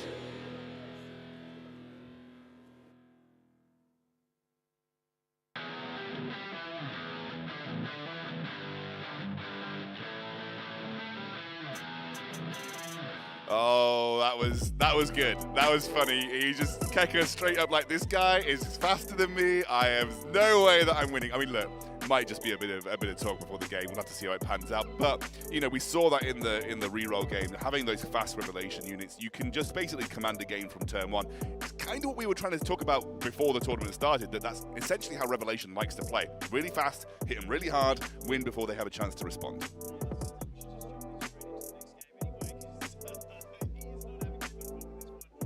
That between the two, because they do know each other's accounts very, very well. They are aware, but I'm hoping we get to see Kekker cook something up that can maybe get him the win in this one, because he played so well in that first game. The new strategies that he cooked up to counter the current meta, it's just a matter of if he can do it against this Revelation type play. He did against the turn 2. Now's the test. Yeah, exactly. I think, you know, if you look at the strategy from a theory perspective, clearly much better suited against the slower teams where they're not going to have a chance to respond. If you're not getting the first hit in, sometimes you might be able to, you might lose control of the game. As you mentioned, though, you're thinking Kekker probably running some HP, some defense on his modules, not needing, as you mentioned, the full effect accuracy in PvP content, because, as you mentioned, no one running effect resist realistically. So we'll have to see how much that tankiness can kind of keep him going versus the Revelation. Yeah, we'll have to see. But you know, the other thing is he might just be playing mind games. He might just be trying to lull Depor into a false sense of security, and then away he comes. Maybe he's got, because we've only seen those few that limited strategy by him. These guys have really well built accounts, and maybe he does have that thing up his sleeve to go ahead and claim the victory. We are looking to get into this first semi-final. It is Depor versus Kekker, both from the same guild, both from Scarlet, looking to see who's the #1 player in their Scarlet guild, and obviously then advancing to the finals. We are waiting to get into that pick and ban phase, looking for the 3 bans from Kekker and Depor right now. I wonder where they're going. Obviously, you know, Kekker was pretty steadfast, Depor pretty steadfast in their bans previously. You know, Lingluo and Heinrich was just basically banned every single time previously, so we'll have to see how that pans out this time. Yeah, definitely, and here we go. So we are getting early access into the pre-bans, and we do have the pre-ban from Kekker of Valerian, but Depor, seeing the massive threat that Kekker had last time, and pre-banning the Obol. I did mention it, and I thought maybe Obol becomes a bit more of a threat. You know, obviously he was annoying to deal with. The strip, specifically the buff strip that he offers at the very start of the game, can be a real pain. It looks like Depor thinks that's enough of a threat, but obviously leaves open Lingluo and Heinrich for whoever might want to take them. Waiting to see what gets locked in first now. Yeah, and obviously seeing that Kekker had his team well speed-tuned, and the fastest one in that team as well was the Obol, so, you know, countering the speed as well, trying to be the fastest player. We'll have to see, and maybe, as you mentioned, having intimate knowledge of each other's accounts, they may know which the fastest units are. I know you mentioned it's not just the pre-bans, it's the early denies, but Depor with the Sukiyo Mi, obviously banned. I don't think we've seen a single game of Sukiyo this entire tournament. She gets banned pretty much straight away, as you know, at very high speed. Yeah, granting someone a turn, you're going to have that thing super fast, and we do see Kekker go ahead and get the other 2 really strong supports with Lily and Doki. So full supports coming out here. Depor up to make his picks. Wouldn't be surprised if we saw some big damage coming out in these next couple picks from Depor. It looks like we are potentially getting Neo locked in here as well to see where Depor goes with his next 2 picks. Yeah, I mean, really strong start with Tsukiyomi. It's a massive threat. You're always looking at the speed, and then he picks up the Mio, another massive threat. Yeah, and the Hoyen as well. We've seen how impactful the Hoyen can be in this tournament already, and it's the protected pick of the Hoyen, so you can't get rid of it this time round. That big damage is ready to come out from the Hoyen. Hopefully we get to see some good highlights again. That last game with Hoyen was absolutely fantastic. Once again, in that protected pick is a very valuable place to have it. And, you know, we can see that massive game shift happen with her. And then we do see the protected pick coming in of the Messiah. Now, Messiah being a massive counter to the Hoyen due to his ability to ignore the passive. Hoyen doesn't get to proc passive and counterattack and kill. She just gets dropped. So, very smart play by Kekker there, picking the straight counterplay to the protected pick because you can't ban it, so you got to counter it. As you mentioned, also Veronica coming through as well. So, the ability to cut in, seal buffs, potentially going to be pretty impactful here. Obviously, Messiah, you're going to want him to be as fast as possible, but you have plenty of speed buffs and turn accelerants on your team here, so potentially setting up for a big Messiah hit. We knew that Kekker had Revelation in his kit. Like, we thought coming in he was the Revelation player, so we knew that he had it in the back pocket. But it's Heinrich and Yeli that gets locked in. We saw how impactful Depor's Yeli was previously. And then Freya, the final pick from Kekker. So we are really looking at Revelation versus Revelation here. Yeah, definitely. And who is the ban? So we do have the Lily ban and the Tsukiyomi ban. So trying to ban the fastest units on either player's team. And we do have it with the Doki going first, getting those boosts into the Freya. That is going to be big. Freya is Revelation, and Messiah obviously running with the White Fang. So going to be a big hit here. Depor's just looking on to see what happens. And it is big damage. Down to 40% on everyone at least. And then we come in with the Messiah, the big hit, and it is a straight wipe in 2 turns. There you go. Kekker was not comfortable with his speed, but he's coming on top with that Doki Doki play straight into that Messiah. The Hoyan unable to do anything with that one. That was classic Revelation right there. That is most players' experience in PvP. And, you know, coming in as a new player, you're probably thinking, I got wiped out in one hit by a cleave. What happened? That right there is what happened. Kekker, he was underselling himself in the interview. He's not cooked. He's clearly got a lot in the tank here, and Depor now has to think about how he wants to adjust that strategy. Probably can't give away Lily and Doki Doki in one run to yeah, definitely. And I'm wondering if they've had insight into each other's counts. I'm wondering if in setup for this tournament, because they've got their gear and everything locked in, I'm wondering if Kekker's slipped that fast gear onto the Doki Doki and used that Lily as a bait to try and draw it in. I'm not too sure, but that was a fast Doki and just a great all-round cleave. Tell you what, Kekker looking pretty good for the tournament here. He's shown that he's got a wide variety of strategies. That right there was almost perfect Revelation execution. Very strong stuff from Kekker. We're going to go into the second of this best of 3. Remember, the semi-finals are also best of 3s. Kekker could come out with another quick 2-0 victory. Clearly showing himself as the one of the tournament favorites. It's going to be an O-Ball ban again. This time round, going to see the Hoyan ban from Kekker. Yeah, I like that. I like the pre-ban from Kekker. That Hoyan is a massive threat, and if he's worried that he's not going to get the opportunity to pick up that Messiah to counter it, because we know that is the counter, then just get rid of it before it even starts, and you don't have to worry about it at all. I think that's a very safe ban. Not sure how comfortable Depor was looking there, because he's just gone through the very early pick phase, and he obviously looked to first lock in the Lily, but it's left over Tsukiyomi and also Doki Doki, and you can't ban both. So yeah, definitely. So yeah, he's locked in that Lily as his first pick. And is that, we're waiting for this to refresh up here. We are getting some early insights, and it is the Tsukiyomi and the Doki, like you said, going in for the for Kekker. And we saw how fast that Doki Doki was. And as we mentioned, Tsukiyomi often really, really fast. It's not max leveled over on Kekker's account, which means maybe it's more of a counter pick than an actual genuine pick from him. So we'll have to wait and see. And then we do get the next 2 picks from Depor rolling in. And it's interesting, though. You've seen the Doki, right? You know how fast the Doki Doki is. Are you just going to chance it with Tsukiyomi and say, well, I mean, Doki Doki's really fast. What's the chance that you've got 2 of them that are that fast? You kind of got to do it at that stage. I mean, if you know something's faster, you just got to hope the next one isn't. But we do get the Freya and the Heinrich coming in from Depor, 2 units that can run Revelation, deal massive damage again. We did see Kekker have the Freya last time, so locking those 2 in as we go. Really solid start. The Heinrich is in that protected slot as well to note, so that thing is not going to be able to get banned. He is a very pivotal unit in a lot of situations. What are we going to get a response from Kekker? Yeli in the protected slot and Mio coming through. This is looking pretty scary if you're going up against Kekker. He has got a very, very strong Revelation team working up here. Plenty of control, a lot of turn meter accelerant and turn meter take away from the enemy team as well. Yeah, I think we're going to see a bit of a speed race here. It's looking like Revelation versus Revelation speed race, and that's what it's going to come down to. Is that Doki Doki going to get through? If it doesn't, is the Tsukiyomi going to be even faster? Or are we going to let the Lily through, or are we going to ban the Freya? Because Freya, as we saw before, over from reroll, Freya can be incredibly fast as well. Freya's got a very high base speed, so you can really buff her speed up to pretty insane levels.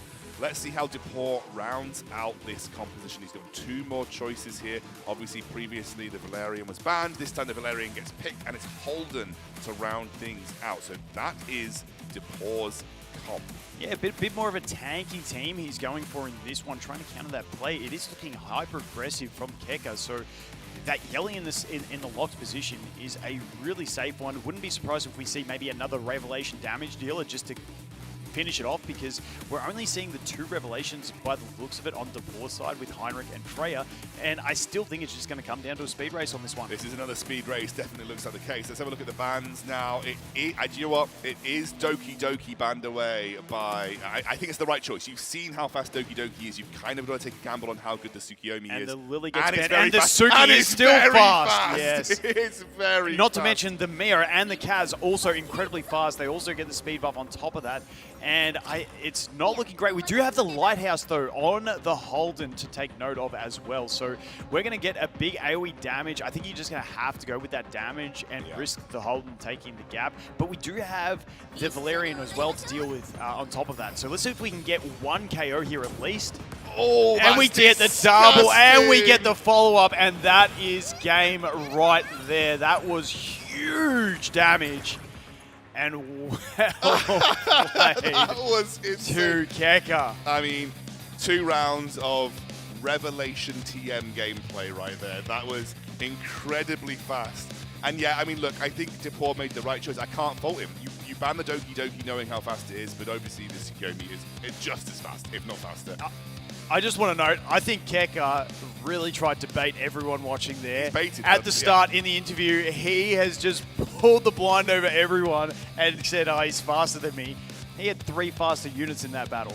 3 faster units. I mean, obviously, we know that Mio is a very high base speed as well, so we're expecting Mio to be relatively quick, but 3 faster units. Now, look, I don't know how much I could say about that game. It was just outspeed. Like, you just got outspared. That is kind of how it is. Really good draft phase. What I will commend Kekker for, though, the depth of strategy that he's brought here. He clearly brought Revelation to the table, knowing he had a very strong Revelation backbone, knowing that might struggle against really strong Bruiser T2s, but brought the Bruiser T2 anti-comp in the form of his full control. So Kekker brought 2, at least 2, we don't know how many more he's got, but at least 2 incredibly viable compositions to the table to this tournament, and he is now through to the final tomorrow.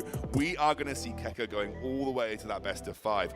Now, you mentioned very quickly that you thought that reroll was pretty quick. Do you think he's that quick? I don't know, and that's the fantastic thing. We didn't get to see the speed out of Kekker in that first round, so against those slower stall teams, he's obviously built his little bit slower control team and kept his speed in the back, which he has shown now. So I honestly have no idea if it does get down to those 2. It's just going to be a speed race, I'd have to say. Yeah, absolutely. And by the way, that was quick. Those, we're looking at pushing 300 speed, maybe even above. Well beyond. Yeah, maybe well beyond. These guys are probably in the 340 plus range, which, by the way, is ridiculous. I mean, my highest is like 290 at the moment, and that's because I've basically put like 3 yellow speed substats on them. So I've only just got to nearly 300. These guys are pushing the mid 300s on their speed, which is incredible. But Kekker, yeah, I mean, I can clearly see why everyone kind of viewed him as the favorite from the analyst point of view coming into this. Yeah, and definitely, and congratulations to Depor. Great performance once again. He does leave with the 4,000 as well, so not going home empty-handed. So, and his guildmate, he gets to support his guildmate in the grand final. It's a bittersweet loss, isn't it? You know you're seeing one of the best players in the world from your guild going to the finals, and that's incredible. But yeah, big congrats to Depor. He said he was here for fun. I hope he had fun getting through to the semi-finals. He's still top 4 in the world right now in Ethereum Restart. But we are with the winner and the first grand finalist over with Matt on the sofa. So we're going to throw it over to him for a quick interview.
Welcome back. I'm joined here by Kekker, and you know, when you sat down before the interview started, you immediately went, I can explain, and then you went through your entire thought process of why you said he was going to be faster than you, but that was not the case with both games. Walk me through that, because when you were explaining to me off air, it sounded like 5D chess at one point. Run me through your thought process through both pick and ban phases. Yeah, so the first game is a lot harder because it's a random pick. Not knowing your first pick or second pick like affects your pre-ban a lot. I knew the pour well enough that we each have 3 units that are the fastest, and whoever gets 2 of them will win, because if the first pick picks 1, the other person gets to pick 2, and we will each ban only 1 of it, and the other will be left with the other one. So I pre-banned the first game praying that I will be second pick, and if I'm not, then I'll try to cook something up. But I was like, my mind was not like, I was going blank because there's just too many variables. Like, there are counters like, oh yeah, and like, you know, when you try to not get one shot, like Veronica, like, I would like rely on these strategies. But my best bet would be that I'm second pick, which I ended up being second pick. And another thing, why I actually outsped his Mio, I think, is because my Doki had a bulwark set on it, and I picked Freya, which adds turn meter to the bulwark user. So that's actually why I think I outsped him. I basically got 10 speed for free on my Doki Doki. Yeah, that's mainly it. And the second game, I knew, so I think the second game, his best bet was to actually just ban one of the 3 units that I mentioned, because then we can each only have 1, which will then be banned, and then it will be a contest for the rest of the speed units. And I thought he would be faster than me on these, so that's why I didn't feel confident. So that's why I think banning Obel was like a mistake. And then for me, I knew as long as I outspeed him on the second pick, I just need to ban Ho Yen to like not get counter cleaved. So even if he takes Messiah, I can go Yeli and not worry about getting counter one shot. Well, it worked out well for you, because in the quarterfinals, you showed the Obel pick, you showed your control strategy, that got banned twice. Then being the second pick both times, you managed to get both of those supports. So really, really decisive game. Thank you for walking us through the thought process of both games. It was really, really thorough. Now you're all the way through to the grand finals tomorrow. You've made it there. You've shown a control strategy. You've shown an aggressive strategy. Do you have more cooking? Because each time it seems like you've got something up your sleeve. Yeah, I'm really not sure. I think against Revelation that has like 4 units all faster, yeah, I don't even know anymore. Like, if I'm just outsped, I get 1 shot. Well, congratulations again. Now you've got the luxury of watching that final match and taking some notes on who your potential opponent's going to be for tomorrow. And with that, we're going to go ahead and take a break and come back with that final semi-final match.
one player has been locked into the first slot of the grand finals with only one game left to go for today. Let's find out who's going to be his opponent, starting with the next two players. First up, we have Reroll.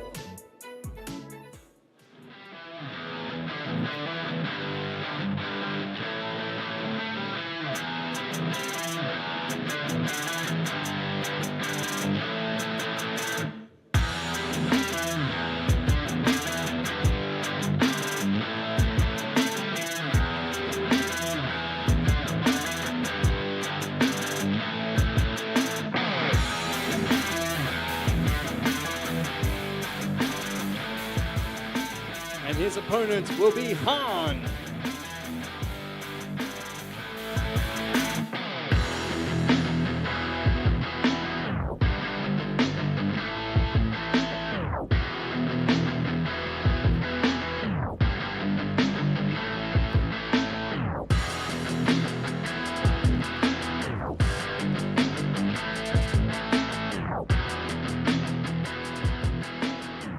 Gentlemen, it's the last match of today and the final step before the grand finals. Reroll, I'm going to start with you up against your clanmate. How are you feeling going into that last match for today? I'm stressed as fuck, sorry. Han, you said you were the underdog in the last match. Do you still feel like you're the underdog going into this one? Maybe not, because I'm good against Revelations. All right, well, let's see if that pans out. Best of luck, gentlemen. Please proceed to the stage.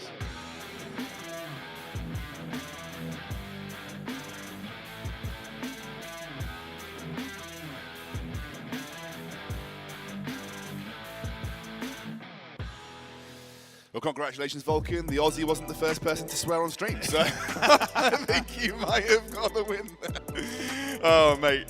This is going to be a really big one. You know, obviously we're locked in one finalist already in Kekker. We've now got Reroll versus Han. We were just talking to Kekker off screen as well, and he was saying Reroll's pretty damn fast, guys. Like, he's got some fast characters. So I'm interested to see how this goes. But Han feeling confident, you know, saying I'm good against Revelation. Yeah, I mean, Young Yo might have been even faster than Reroll, and he managed to get it over there. The one thing is at Han's disadvantage is that Reroll has seen those strats now. Yes. So has that insight into the way he tries to counter Revelation. So it's a matter of, can you counter the counterplay? So we have to wait and see, but definitely sounds like Reroll is a little bit nervous judging off his pre-match interview. Yeah, he definitely feels like he's a little stressed out. But it's going to be exciting to see. I mean, Han clearly played a blinder versus Young Yo. Like, a draft absolutely on point. You know, literally, as you mentioned, played one round with 3 units. I mean, you know, his ungeared base level Yang did nothing that game realistically, apart from I think a defense buff increase for the team. But here we go, we're going to jump into the draft. This is our final game of the day, guys. After this, we'll be waving goodbye until tomorrow, where we'll come back with our grand final, as well as some other surprise moments as well for you on stream. We're going to jump into that band phase. You can see Reroll and Han, some of their favorite units on screen here. Yeah. I'm excited to see where the band's coming though. Yeah, definitely. And like I said, you know, Han felt like the underdog at the start, but he showed just what he can do. And I'm super keen to see if he can actually pull off that same type of performance in this one again. So we'll see what the bans are going to be. We're looking for the pre-bans at the moment to see what both players are prioritizing. It is a ban of Yang for Han, makes sense versus a Revelation player, and then going to ban Neo for Reroll. Yeah, didn't want to have to put in that under-leveled Yang again without gear. It's not his favorite character to play, so definitely makes sense why he is going for that option. All right, we're going to see.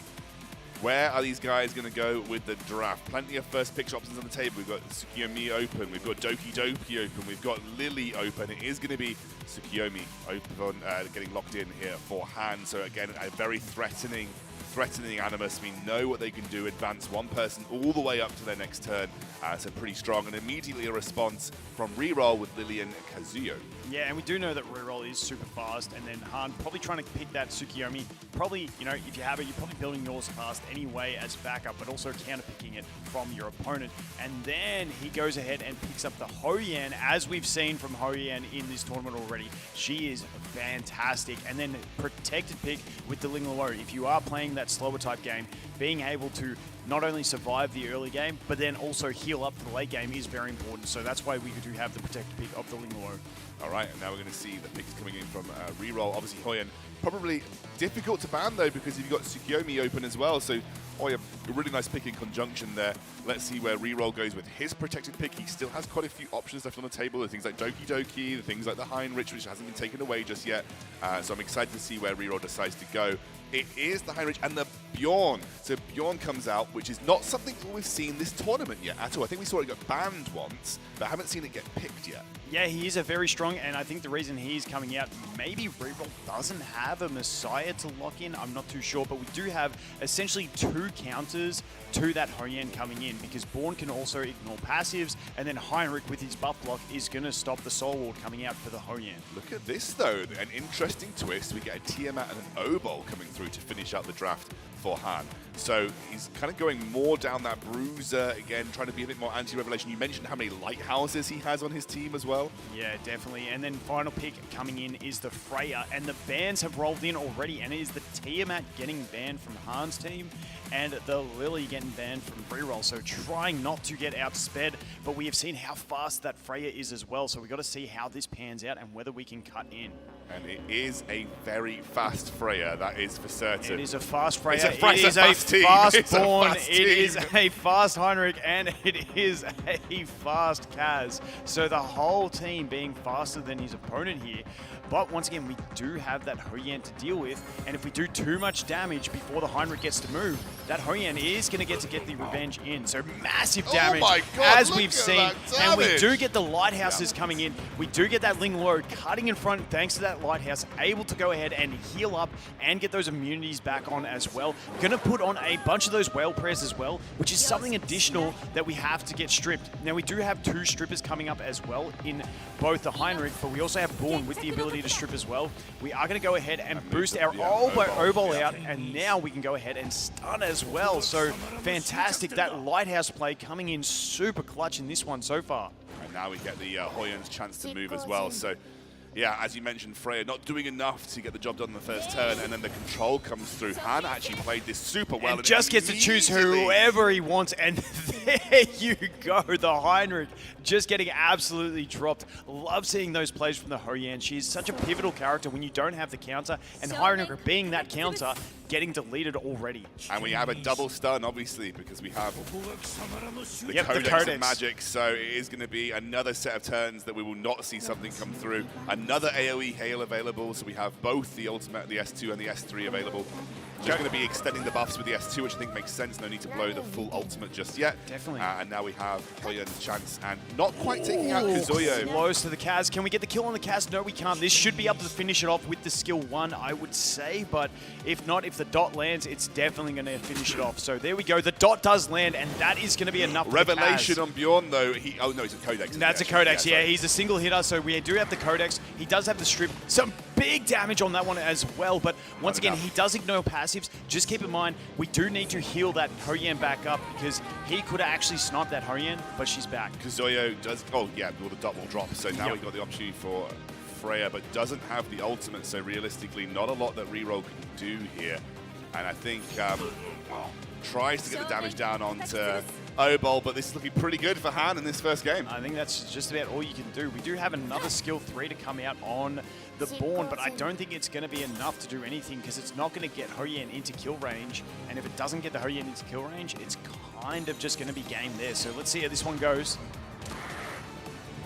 Oh, it does take the Obol, but that the AoE from Freya. The AoE is not but no revelation. We've desynced from the revelation, so we're not going to be able to get that in there. I got excited. No. But we do still have the threat of the because we do have self healing on the skill 1 from the Born, so it's still definitely a threat because he is about to move, but the skill 3 is what he needs to hit the Hoyen with. So the Hoyen is still free to go ahead and get some kills, and then we can also get the revive as well with this one. And she's got the ability to take down someone here, and it probably will be the Bjorn. Yeah, play it safe, get rid of the Born, get your Obol back, and that is a really, really clean game coming out there from Han. Wow, brilliant play. Drafted again really well, I think. Set himself up perfectly. You can see just how clever he thinks about these picks and bans, and yeah, a great strategy from him. Definitely, he did say before the game he does have a good play for against the Revelation, so He's showing that in this one. He's three from three against Revelation so far in this tournament. Yeah, and obviously, speaking to Kekker, he thinks that Reroll's the fastest in the tournament. So if he's able to outdo the fastest in the tournament, and this is what I love. I'm going to go on a little bit of a tangent here, Vulcan. You know, a lot of people will look at PvP sometimes and say, well, if you just got the most speed, you're going to win, aren't you? But, like, realistically, Han's showing right now that, no, that's not the case. Not always the case. I've got the counter, and I think, like, he's brought a specific matchup to deal with Revelation players, thinking it was going to be sort of the dominant strategy. And we definitely saw the power of the Lighthouse. The Lighthouse on that low just saving him the game, essentially. So the Lighthouse being super powerful. And we do have the next round of pre-bans coming in. It is the Mio and the Yang in this one as well. Definitely keen to see if we can get anything from Reroll to counter to the Revelation. Now, it looks like we are going down a similar path of picks and bans here. Lily coming through was banned previously by Han in the post-ban phase. Wait to see what Han locks in, but he's just going to run it back with Tsukiyomi and Kazuya. Oh no, Kazuya is coming out earlier this time round. And it's actually not going to be on Reroll's side, it'll be on Han's side. Now, protected pick is on the table, could also potentially deny the Ling Luo, which is still available for Han if he wanted to go for it. And it will be just waiting to see what Reroll decides on here. Definitely, and the Kaz, I believe Han's Kaz was a control. I don't think we're going to see Revelation on that one. I think it was a Codex when we saw it last time off the top of my head. So yeah, we got to wait and see how Reroll goes. I think you have to counter pick in this one. We do go ahead and get the Holden and the Oval. Is that coming in? Okay, leaving that Ling Luo open, knowing that it has the Lighthouse. It's a very powerful character to counter the plays, but it looks like we're going to go for more of a control-based game as opposed to that Revelation game, because the thing with the Lighthouse is you need to take a bunch of damage to proc it, and if they're not dealing damage and they're just playing the control game, strip with the Holden, control with the Oval, you're not getting that benefit out of it. And it'll be with the Ling Luo in the protected slot. The Tiamat comes through again. That was previously banned away by Reroll in the post-ban phase. Let's see how Reroll runs this second half of the comp back. As we mentioned, a little bit of an adaptation here. The Holden coming through the Obol protected, so no longer going to be able to use Tsukiyomi to push Obol to the front. And we'll have to see. It could be, I mean, Heinrich's still up, obviously. Heinrich's still up. And we also have the Freya, which we know was a very, very big damage dealer for Reroll in the previous game. Not able to get the kills, but did take everyone down to about quarter HP. Yeah, definitely. I think those supports that also can deal damage with the Revelation. When we know he has Revelation built, you're kind of going to bring the supportive Revelations into this kind of fight, especially when you've gone more of the control type base at the start. But we'll have to see what he actually ends up locking in for this one to really finish off his roster. You're going to want something that, obviously you've got a lot of buff strips here, but I mean, you've got Obol for buff stripping, you've got Holden for buff strip, so you're going to go for Heinrich for buff strip as well. So, like, are those immunities, those whale preyers, they can get stripped off, and then Messiah as well here. So, bringing a big damage dealer in the form of Messiah. And obviously a bit of a bait for the ban as well. Like, you know, you want to maybe a bit of a bait on the ban of Messiah. So we'll have to see how Han responds to this. Yeah, I would still anticipate the Lily ban. I think that's just the safest bet on this one, just through fear of pure speed that could be offered in that one. And Han picking up the Yelly in the last spot. Okay, so 2 big damage threats. Wanted to get those damaging threats in. Off memory, I feel like his Kaz was pretty decently fast as well. So the bans are coming in, and it is the Kaz that is getting banned by the looks of it, and the Lily getting banned. So obviously trying to ban each other's fastest, but that Tsukiyomi squeezes through, and I'm wondering if that Tsukiyomi is going to be fast enough to boost the Yelly and maybe have a big threat. Well, let's see. It's Holden that is fast here. Yes. Heinrich is fast, and Obol is faster as well. So Holden immediately jumps in. Okay, the immunity stays on the Tsukiyomi, though. The Tsukiyomi keeping the immunity, not the one you would have wanted. You would have rathered it stay over. We've got plenty of opportunities to take that off, though, and they're actually going to focus down the Yelly here. So could either go for, okay, yeah, we're going to go for the stun. Obviously, 2 immunities up at the moment, so. Yeah, and the Yelly gets through without getting stunned, and now we get in the Revelation here with this one. Big damage. Who's the follow-up on? It's the Heinrich. And it is the Heinrich. Heinrich goes down. Now, we are in a little awkward position. We could boost her back up, maybe try and get rid of the Messiah, and there goes the damaging option. So that's what I would anticipate, but who knows what he has cooking. Maybe he wants to boost his Ling Luo and get some healing and shielding back up, but I just think that Messiah is still a big threat, using the count as well. Just goes for the base. I think he just silenced Messiah. Yeah, that was big risky play, but we do still have the Tiamat in there for damaging options, and a Tiamat basic will take out the Messiah, but it's a matter of whether we can get round to it. Thinking about this one, okay, resetting the Ling Luo. I think we got both activations there. The stun does come out and it lands on everyone except for the Ling Luo. So Ling Luo going to get a turn here, but she has been reset. She could manage to get the cleanse. Bit of damage, there goes, damage. yeah, She is so tanky. She's got all of her abilities okay, available. so she didn't get the cooldown reset. reset. We missed that. I didn't see the text, so there we go. We get the cleanse, we get the healing. Unfortunately, we didn't get the cleanse of the stun over on the Tiamat, so she is going to be locked out for another round, so we're going to have to wait to get around to that. However, a healthy Tiamat, she's got 5 stacks, so she's pretty close to transforming at this point. And she's not looking any like she's going to be going down. Here comes the soon. Messiah, big nuke. Oh! And there goes the Tsukiyomi, but we still do have the Tiamat and the Ling Luo being absolutely vital, getting that skill 2 in for the healing. And Tiamat is at 7 stacks, 1 stack away. If she takes any damage, she's going to transform and she's going to kill that. Well, the Messiah is protected with his invincibility. He has to see how much he can do with his skill 2. I have to say, if he goes for the Ling Luo, that Tiamat can still carry this. The transform comes in from the shared damage, goes straight into the skill 1 with the AoE damage, but the Messiah, due to getting that kill, he does keep his invincibility up. He's not going to get a kill from this one. And do we have the damage on this skill? The invincibility is up for another turn, though. And he does have his skill 3. Has it reset his ult? Has his ult reset? His ult his has, ult's and reset. this could be it. How much damage? Just not enough, but are we gonna? We get the lighthouse for the heal, which is gonna bring the HP up. Do we have the damage? We got the invincibility. We're gonna have to live the skill 2 of the Messiah and then try and hit some damage in Is after that. Yeah, okay, we have to wait it out. He's gonna have skill 2 up. That's surely it. That's surely enough damage. Just enough and well played. A great game on that one. The Messiah clutching it, and that is the annoying thing about Messiah. He can just chain those invincibilities, and you just never get a chance to deal the damage. First series going to 3 games. That was a great adaptation. A great adaptation from Reroll there. Really well played. Excellent choice with the Messiah as well, bringing it to the table. And again, like you said, had the Lily for the bait ban, so new Messiah was going to roll through. Wow, that was a great game. Yeah, that was a fantastic match. I think back to that Tsukiyomi going the silence on the Messiah. I didn't know if getting the boost and going for the kill on him may have changed things, but... I was thinking maybe you boost Yeli and just guarantee the kill onto the Messiah, take him out, but yeah, it's I guess Han will reflect on that again. We've got one more game. These guys aren't done. Got to reset. After this, you're probably kicking yourself thinking, I could have done something different. Got to reset, get back into that pick and ban phase and go again. Yeah, definitely.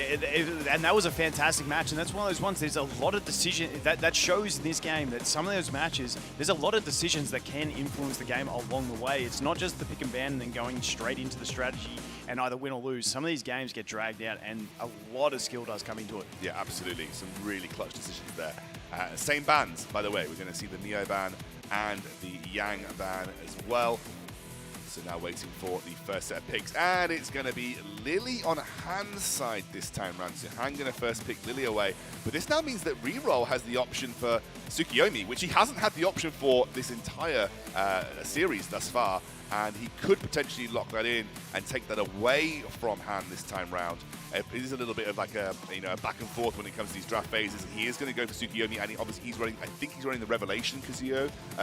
So yeah, taking that away from Han as well. Yeah, definitely, and we've seen how fast Reroll is, so those are 2 very threatening units once again. And I do love the Tsukiyomi, that straight boost, you get the attack buff, works super well with your Revelation units. Freya's still on the board as well, so he may even pick up Freya in the future as well, have an extra attack buffer, extra damage. It looks like he's going to play more of his straight Revelation play this time as opposed to that control, which the control sort of got him through the last match, so maybe he's changing it back up and thinks he can just outspeed and nuke with this one. Han doesn't look too happy, so the hands in his head. He wasn't super happy with the last phase that went through, but it is Messiah and a protected O-Bowl that comes through here for Han. Yeah, definitely. We saw the threat of the Messiah in that last run. That his Messiah is on Revelation as well, was it, or was his on the White Fang? I can't remember which one his was, but Messiah being a massive threat nonetheless in this one. And then O-Ball, we have seen a massive turnout from O-Ball in this tournament across the board, starting with Kekker all the way in the first match and coming through into this match as well. The stuns, the dots, and the strip, all fantastic strategies. O-Ball been a real pickup for most players in this tournament thus far. Just a very, very clutch pick. And showing you don't need just SSRs to dominate. Like, he's just an SR, just a standard SR, really easy to get, actually really easy to max dupes on as well if you pull enough permanent. Yeah, definitely. Holden and Freya, Holden being the protected pick here for Reroll. That'll round out his composition. Now Han choosing to respond. We haven't seen Ling Luo, by the way, this entire tournament. Obviously, Han going for Ling Luo in the projected spot both times previously. Does still have the option to go for it this time round as well, and could also go for a final pick of maybe his Yeli. He might be worried about damage output because he's only got the Messiah there. Yeah, and we did see that Holden almost come through, but missed the reset in the last game, which would have been a massive turnout from him as well. That Holden, if he does land the turn gauge reviews and the reset, it is so crippling to your team and the strategies he's trying to do. So definitely a great pick. And then Freya, obviously, we know rerolls Freya is super fast, big damage, but the problem for him in this matchup is if we see those lighthouses, which we see the Ling Luo lighthouse come through, and because we had picked the Messiah in the early game, we now have that Hoyan who doesn't get to get countered by the Messiah, who can actually put in a lot of work in this game. Yeah, absolutely. This is something that was so clutch for Han in the previous round was his Hoyan basically single-handedly won one of the matches for him. And reroll, gonna round it out with Veronica here. Okay, Veronica, he's looking to gap and get those the buff steals out with that, and also get the soul wards. So honestly, I'm kind of liking Han at this stage. Let's see who these bans come out. We are waiting for the bans to come through, but I've been loving the play of Han. So Han losing access to the Ling Luo, which is a big one, meaning he has no sustain left on his team, and the Kaz is getting banned from Reroll's team. Now we know that there is a fast Freya here, faster than the Lily. How does he want to play this? He's going to go for the buff Plays straight away. it safe with the skill 2 on this one, not wanting to risk those lighthouses. The Lily as well is on a lighthouse. Interesting to see, to note, to gap between. But we do have 2 units faster, so let's see what he actually goes with now. I anticipate the Holden may not proc the lighthouse either on his turn. So who are we going to boost here? It's the awkward thing when you lost your damage. What are you going to bring?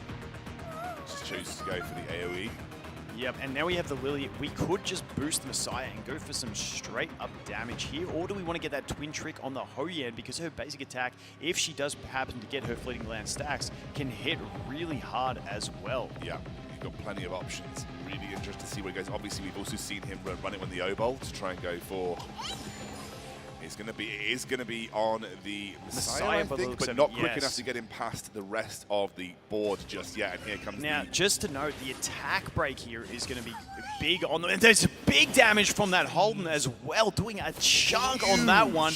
And we only managed to land 2 stuns on that one. The Veronica escaping it, and also the Holden escaping it. So that is a big play. That I did not expect that much damage out of this Holden. But the Holden also getting the attack break on the Messiah, which is very important to land as well. Soul Ward going on the team as well. We do get that Revelation proc. Once again, not going to be as much damage because we do have the attack break. We have no attack buff. Still reasonable, but not as much as we're used to seeing out of some of these Revelation damage dealers. No, and now we are going to get the Hoyan. So choose where to go. She probably will pick off someone here. So it's one of those ones, did you want to save it? No, we go ahead and we use it on the Freya, but you know, it is your revive tactic by landing a kill. But now that we have done that, we do have the Tsukiyomi probably in basic attack kill range for the Hoyan for a revive if we need to on one of our allies.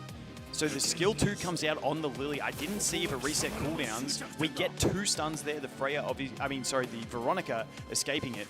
She's on the Codex, so she does have the skill 3 available again. Let's see what she goes ahead and does.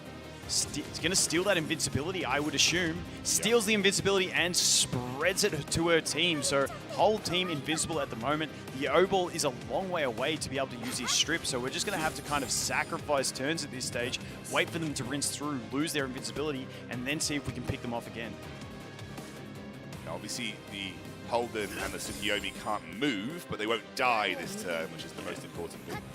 And there goes the Tsukiyomi. Nice, yep. Yeah, but it was one of those ones, now we don't have that revive option because we're going to struggle to kill either of these other 2 with that basic attack, but we are still in a fantastic position in this one. We've got the O-Ball coming up. He can strip that Veronica, convert those into poisons, which does add a little bit of damage as well. We go for that basic attack. He does get the revenge. It's always a threat attacking the Holden because of that revenge that he does have. And it's low HPs across the board for Han right now. He is looking pretty good. Opts for that basic attack into the invincible stable of Veronica because he didn't want to risk the revenge. And that HP-based damage coming in absolutely massive. Just to note here that the Hou-Yan does have her revenge available, so she could actually go ahead and nuke the Holden. I don't believe the Holden has his skill 2 available, which could increase the cooldowns on that. So the Hou-Yan is still a massive threat. How far are we away from skill 3? No, two turns away, so, I mean... Yeah, Obal's kind of out of this one, so it's really down to if this Hou-Yan can turn a game and revenge kill the Holden, but the Holden having elemental advantage and that chunky shield, I'm not sure if he'll be able to do it. Here it comes. See, is he going to get the kill? He does! And it's down, and there comes the Messiah back. It's the risk he had to take. It's the risk he had to take. Yep. He really didn't have that many other options, and the Hou-Yan. The Veronica skill 2 can still do some massive damage. She's going to knock out the Hou-Yan on this one, I would anticipate. And that skill 2, as we saw, can do some really good damage, and everyone is super low. Now, I can't remember where Messiah's cooldowns were at, and Lily not boosting anyone with her ability because she doesn't have that twin trick active, and Messiah taking a decent amount of damage. We need to get another turn from that Obol, and when we're attacking that Veronica... He's got the burst, but it's not enough. It is not enough. We need to boost that Obol, but Obol is not going to be able to gap in front of that Veronica, and I think Veronica's still one turn away from her skill 2. But she has got the ability to, I think, take down Messiah here. So it's about whether she can sustain herself through the Obol, but she's on such low HP. Even if Messiah goes down, you don't fancy the chances of just this lone Veronica. Yeah, no, if she had that skill 2 available, it was a massive threat. But unfortunately for the Veronica, she's going to go down to that Obol. And doesn't have enough damage on it. Saw that as the threat, but we get the dots, we get the stun, and that is going to be where the game is going to be decided. We get the cooldown reduction, and there goes the Messiah Revelation proc. And the man gets to finish it off. Brilliant stuff from Han again. The Hou-Yan coming in clutch in this comp. That was incredible. And again, honestly, he's been my favorite player to watch, I think, so far. He's had some really unique strategies. I think he's won through draft. I think he's won through in-game choices. I think genuinely has been that underdog story, but underdog story to the point where he's just such a great watch in these tournaments. Yeah, definitely. And that the big play in that game there was definitely that Hou-Yan. I didn't know if she would have the damage to go ahead and knock out that Holden. She did, and completely flipped the game around completely on its head. Yeah, absolutely incredible stuff from Han there. That was honestly a masterclass in my opinion.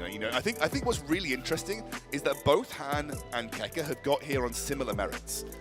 Kekker has come with some really, really incredibly well thought out strategies. He brought something to counter the turn 2 players, and frankly, turn 2 has not done that well at this tournament thus far. And then he brought his very classic Revelation, just so happened to outspeed and deal with his opponent. And as you mentioned, he talked through his ban strategy that was just very effective versus Depor in that semi-final. And Han came through. Han running, I don't even think Han running a particular strategy, just running really intelligent counter picks in individual animus, bringing those individual animus to the table that were the right one at the right time in these big and ban phases. Yeah, and I would also say his use of the Lighthouse has been absolutely fantastic through this one as well. But the interesting thing is, Han seems to have the direct counter pick and counter play to these Revelation users. But as we saw from Kekker early on, he's not just a Revelation user. He has his counter to these slower type players. And I would have to say that for Kekker, I think the person he would rather play in this match between Han and Reroll in the grand final, I think he would have rather play against Han. So getting the option that I would imagine he wanted because he knew that Reroll was fast with a lot of fast characters, which was going to counter him. So I'm looking forward to this grand final. It's going to be really interesting. I actually think we might have the perfect grand final for strategic pick and ban phase. Both of these guys are intelligent drafters. And both of them like bringing in the O-Bowls in, like bringing in these little sort of side picks that are really important. We are tomorrow going to have a banger best of 5. I think you're going to have something really fun here to watch between Kekker and Han. Now, let's take a look at how Han made his way through that semi-final. It was a full best of 3. All 3 games for the first time today. Hard fought, but Han came out on top. Let's see how he did it.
Welcome back, everyone. I'm here with Han after the closest match that we've had all day today. I mean, one of the games went down to one character each. We saw the massive revive at the end, too.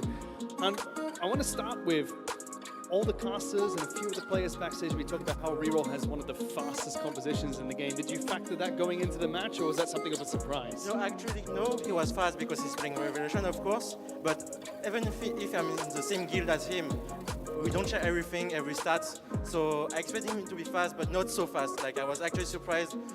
Mainly on the game, in second game, I picked Lily, and he was faster than me. Or the third, I don't remember. But. And I remember when you sat down here, you were talking about how you felt like you could have closed out that second game. What happened there? Actually, when it was my Yeli's turn, and I had the Revelation procced, I can that roll because I should have chosen Masaya as the main target, and he would the game would have been much easier because Masaya really clutched that game. Well, it was still really close, and you managed to close it out in game number 3 in decisive fashion too. Now you're going into the grand finals. But earlier today, you told me you were the underdog for both matches. Are you still the underdog going into the grand finals? I would say if we were like Saturday morning, if we were yesterday, I would have said I'm still the underdog. But today, actually, I was in the same room as the other finalist, Kekker, and I think he really is the GOAT of the game. Like, I really improved my gameplay and my strategies by talking to him all day. And that's a lot of respect for your opponent tomorrow. Best of luck in that grand final match. That's all that we have for today. We're going to send it back to the casters to round out the day. Vulcan, what a day here at the EWS 2025 Global Invitational. Han, very humble. Kekker, the GOAT of the game. I think a lot of people agree, the GOAT of the game. But, you know, Han going into it, having known that he has a tough challenge against him, but he's had tough challenges every step of the way and has still come out on top. Yeah, definitely. I'm loving the Han play. I love an underdog. I think everyone does, and it's been fantastic. You know, we all anticipated early that Kekker was going to be a high performer, but, you know, Han coming in, I'm really looking forward to this game tomorrow because, like you said, both of these players are the ones that just didn't kind of rely on the strategy that they came in with. That they've been counter-picking and using different things just to get over the line against what their opponent has. Yeah, I mean, let's. I'd love to know what your favorite player of the day is, and what your favorite sort of moment from the day was. I'm gonna have to say Han with that first period when we saw first of all that Ho-Yan play. Yeah. That Ho-Yan, and we said it before the match, Ho-Yan can completely swing a game on its head, one-shot someone from full health, you revive someone at full, and completely change the game. And then going into game 2, picking a level 3 Yang to clutch the win, 3 versus 4. That was my play of the day. Yeah, no, I kind of have to agree with you. I was hoping you weren't going to choose the same as me, but you've chosen the same as me. Let's take a look at the bracket, though, guys. Let's have a look at where we stand at the end of day 1 here.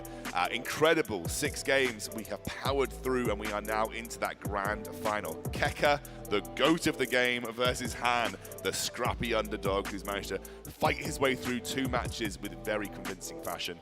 And to be honest, I'm really looking forward to this. I mentioned to it, you know, before we went to the interview, I think this is going to be a really exciting final, just from a strategic point of view. If you're one of those people that loves to think about pick and ban phase, loves what, you know, each individual character can bring to the table, this is going to be one of those guys. You've got Kekker, who frankly is goated in strategy. He's really, really good in the pick and ban phase. You heard him talking about how he outbanned Poor in that second game to get a pretty simple win. And Han, you've just seen it. You know, we don't need to talk about it. We've just seen it in the way that he's managed to kind of deal with his opponents through these scrappy picks and bans. Yeah, and definitely with Han, I want to say he played against 2 amazing opponents with a really fast revelation and managed to get the job done. You can see we've got the finals tomorrow kicking things off, and then afterwards, a legendary challenge. I actually don't know anything about that, so I am not going to be able to tell you guys. You're going to have to tune in tomorrow to see what the legendary challenge is all about. We are also going to have basically the influences of the match, the show match going on. You've got James Murr, Gacha Smack, Shishizo. We got our man say Shizo. Shishizo, Mr. Poke, YDBC, and Limaloo. So yeah, going to be a really, really awesome match between those guys. Obviously, Mr. Poke's team ahead in-game voting by quite a margin, but obviously there's all to play for tomorrow. Incredible, incredible day, Vulcan. Any closing thoughts? Honestly, I'm just really wrapped with the day we had. It started off well with Kekker going something completely off script with his whole control comp, and it went all the way through from the other side with Han just playing the perfect counterplays throughout the day. Well, an incredible day, guys. I got to watch so much amazing Etheria PvP action here, and we have one more huge match in this tournament to go tomorrow, a best-of-5 grand final. Tomorrow, we will be crowning the very first EWS Global Invitational champion. Make sure you tune in. We'll see you then.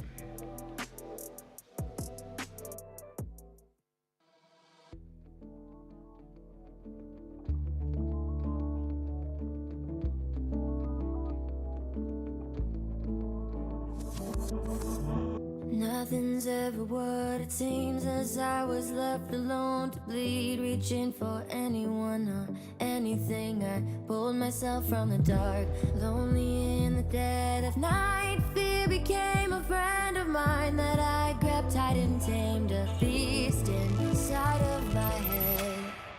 Something led me out, a very glimpse of what was soon to be the final piece of all my fantasies. Everything I ever dreamed on the horizon now, taking hold of insecurities. The strength I knew I had inside would be my savior now.